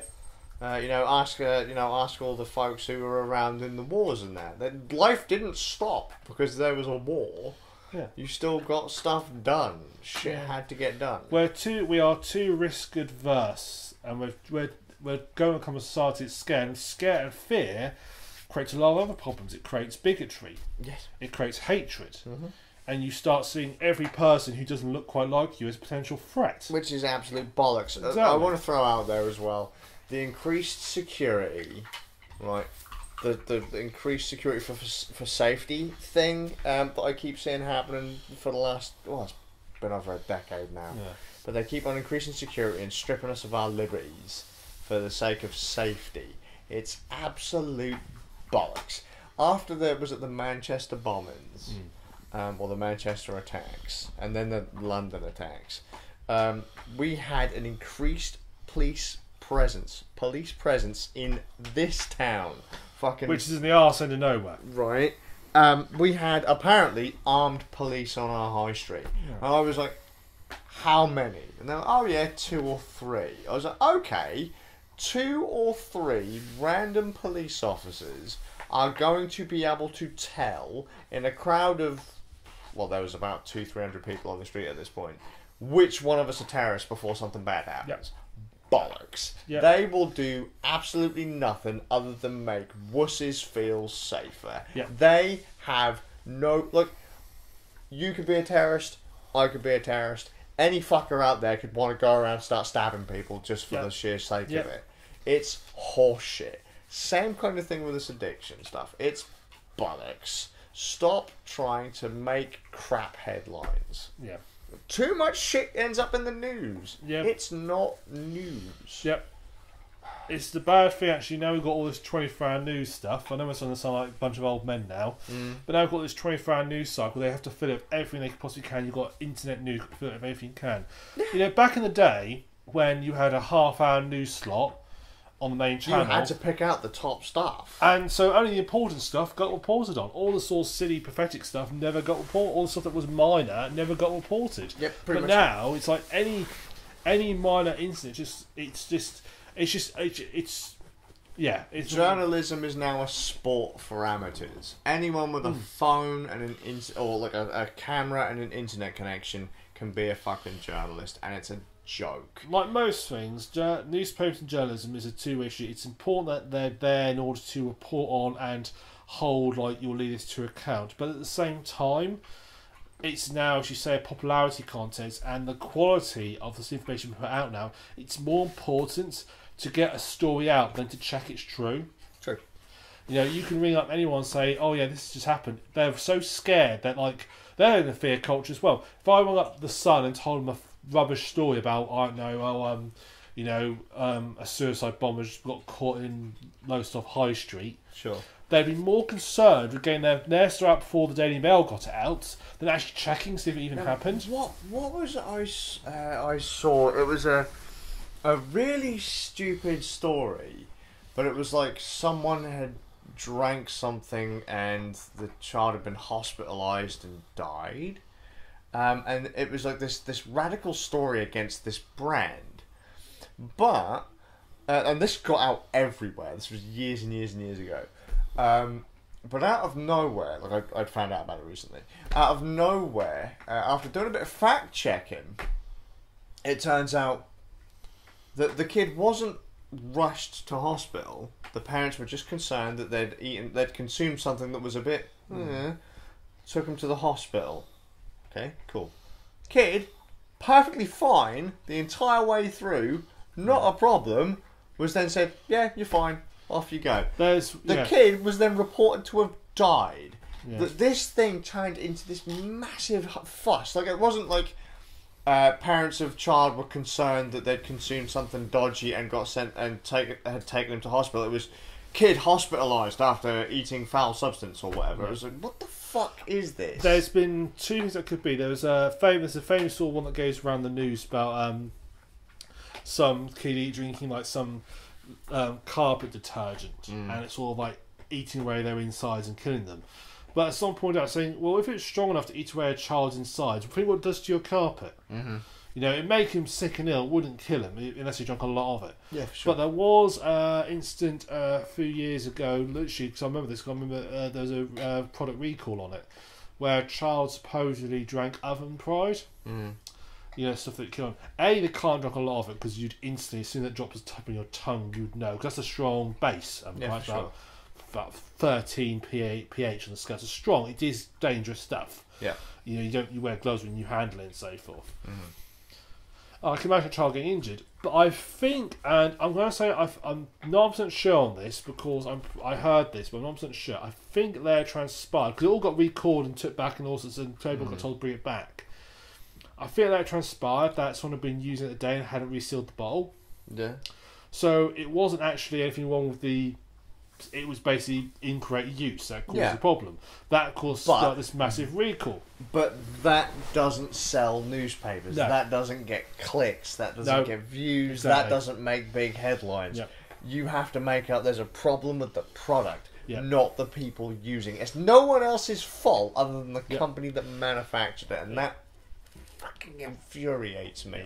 My default response now is if I'm on any website, if at the bottom of the website there are 3 photos of a news story, they link to a page that isn't part of that website, they're for somebody else. Not worth it. It's going to be overhyped, it's going to be rubbish, it's going to be clickbait, it's going to be...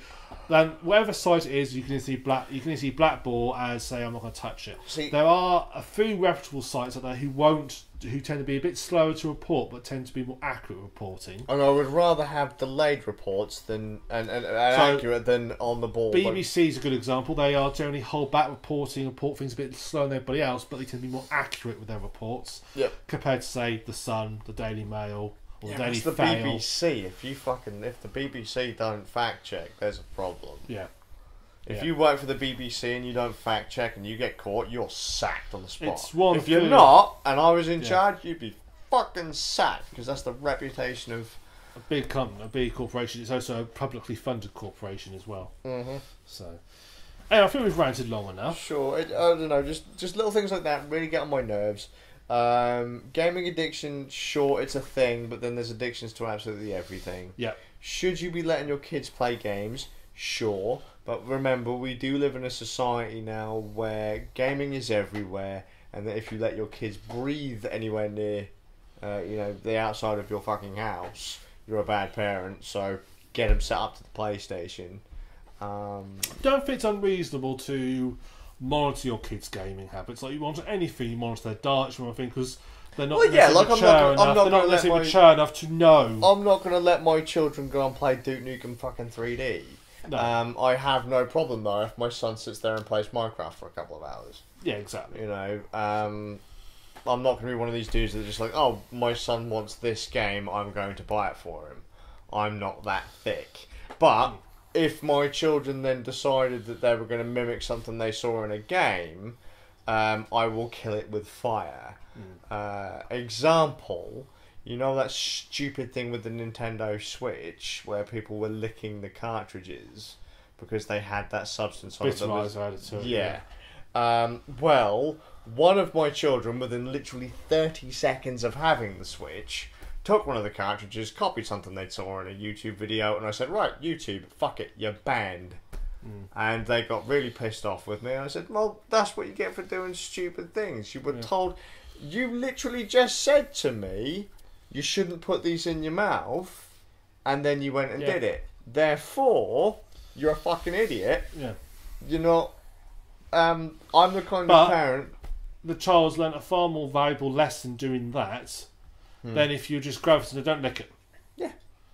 I mean, there are some things you must know, like put their hand in an open flame. Yeah, for sure. But something like that, it's relatively harmless, but it's taught them a lesson like, don't believe everything you see. Yeah, you have to let your children learn, but then this is also part of the problem.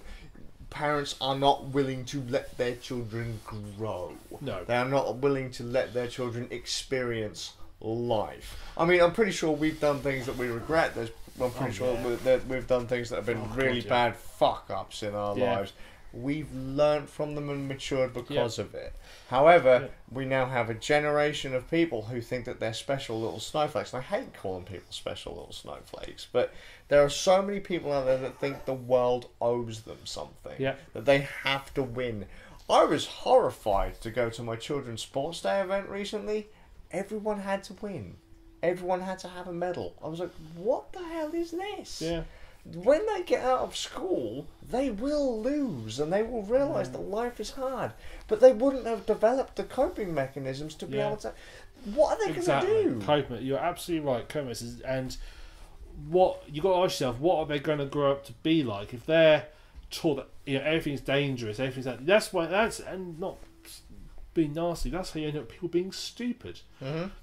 While I was we were discussing this, like somebody died like a few years ago on a beach somewhere because they were out when the tide come in. And I said, parents that have kids run, one of them thought was tragically killed. Horrible thing, tragic thing, and so forth. But I said, the thing is, 100 years ago when people weren't so concerned about this, they weren't such overprotective, everybody would have known someone who had died doing something stupid, and that made an overall society safer in a weird way. Yeah. Obviously, if you set unsafe working conditions, then or unsafe conditions, that's different. I'm not saying don't put brains in own for, but or like protection. I don't say don't do that, but occasionally you have to have someone go to just remind everybody else. Actually, fact, this is actually quite dangerous. Yep. And as horrible that is, it did work. It's not a nice thing to say, and obviously we'll rather not. Nobody died, but then the people who aren't. But then, if you're going to do that, you've got to replace it with people actually educating people, making sure they understand. No, this is dangerous. But at the same time, not making them so overly concerned about everything. Also, if you touch a doorknob after someone's had a cold, such you're going to die from influenza type thing. God. And can we please stop trying to make everything so safe to the point that we make everything so? We start making stupid regulations for everything. Yep. Lead-free solder. Really? Oh wow! If you take the right precautions, there's nothing wrong with lead-free solder. If you have a proper soldering station with a little filter fan, it's perfectly safe. In the grand scheme of things, the amount of fumes that you actually inhale, even if you haven't got a filter set up or a fan set up, you're fine. To be fair, that's probably more for a situation with people who do it on a massive scale. That's fair, but then they should have things in place in, say, factories to fix that issue. However, do not start having a pop at me when I go to purchase lead-based solder. Yeah. Like, I don't know what I'm doing. I'm not a fucking idiot. Yeah. It's like, oh, I've gone and bought a coffee and I've burnt myself with it. What do you mean it's hot? Yeah. Oh, stop just breeding the next generation of fucking idiots. Yeah, people just have no... By actually making stuff so super safe, trying to be so risk adverse, what you've done is you're creating a group of people who have no sense of risk at all. Common sense. Don't know what's doing. Yeah. So rare, it's a superpower. Yep. That's it. Fucking, I'm done with that. Shall we end on that note then? Yeah, my God. I know that turned into a bit of a rant, but modern society really just pisses That's alright, me we've off. not had a good rant in this podcast for quite some time, so it's nice to have one again. It's like the internet. Like, why is everyone so addicted to the internet? It's 2/3 shite.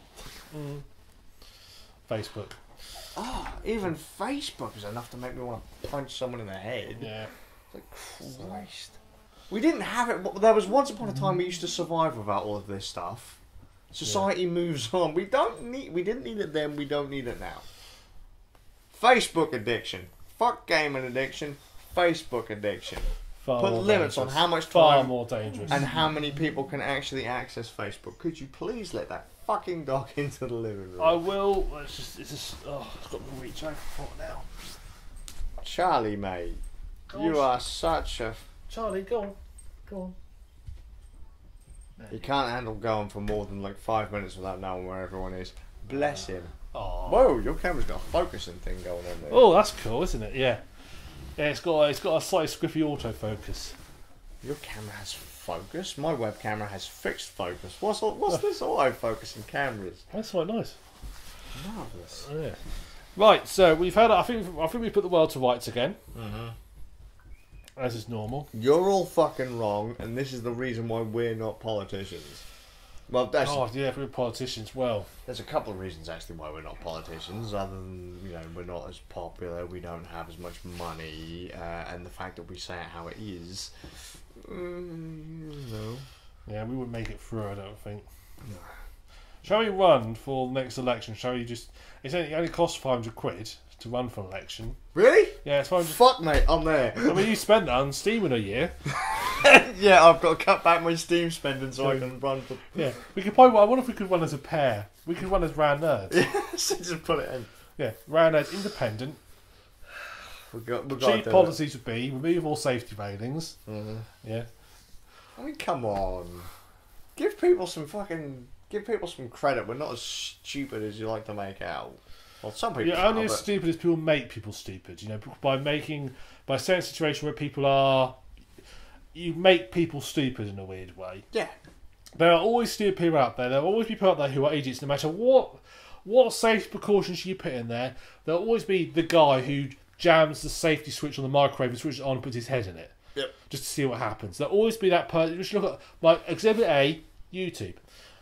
There's enough videos on there, people doing stupid things. They don't really know what they're doing, but they've sort of read about, seen it on a film and think films are real. Yep. And they try and do something. And we have the Darwin Awards for that very purpose as well. You've heard of the Darwin Awards? You've heard of the Darwin Awards. They're all on there for that very purpose. Stupid will always exist. However, we've just got to make people have a little bit of knowledge and common sense. Stupid isn't necessarily even like, that's not something you can really quantify. Like, some people would say that snowboarding is kind of stupid because you could get seriously hurt, or skydiving, or bungee but jumping. You can take things to mitigate the risk. Now, skydiving, you wear a parachute. There's a pretty good mitigation, safety risk mitigation factor there. No, but a lot of people would say that because there is risk involved, it's a stupid thing to do. No, if you understand, if you understand the risk and you accept it, that's a different thing. We were talking about flying on planes. If you understand there's a risk there, you accept that it's so unlikely. No one admits there's a risk in that. Yeah. Oh, it's perfectly safe. No. No, the issue is everybody thinks there's a risk in it. That's why they keep banning everything. Whereas in the case of some people, just do stupid things like no one ever expects their plane to go down, or no one ever expects. Like, everyone is so shocked when something bad happens. It's like, why? It's happened before. Yeah. You know, doesn't matter how many things you put in place to try and stop it. Just to end, right? And this is my fuck you universe thing, okay? And I'm not taking the mick out of America. I'm not taking a shot at America. But do you remember when the Twin Towers went down? Right. It's a dangerous ground we're getting on now. No, but I know that, and it's a horrible thing to happen. It's disgusting. Innocents fucking died. Bad people involved. Regardless of who they were, bad people. Where they come from, whatever motivation, bad people. Okay? But one of the most annoying things that I had heard through the entire thing, much like the Manchester thing, people were just picking things out of thin air. Who would have ever thought of using a plane to... who would have ever thought of flying planes into a building? Easy, the Japanese. Fucking kamikaze bombers. Yeah. What the... The Twin Towers were not the first buildings to get hit by planes. No. Okay? America, you are not the only people on the planet that were getting wrecked by this. Same with the Manchester bombers. They're like, oh, well... right.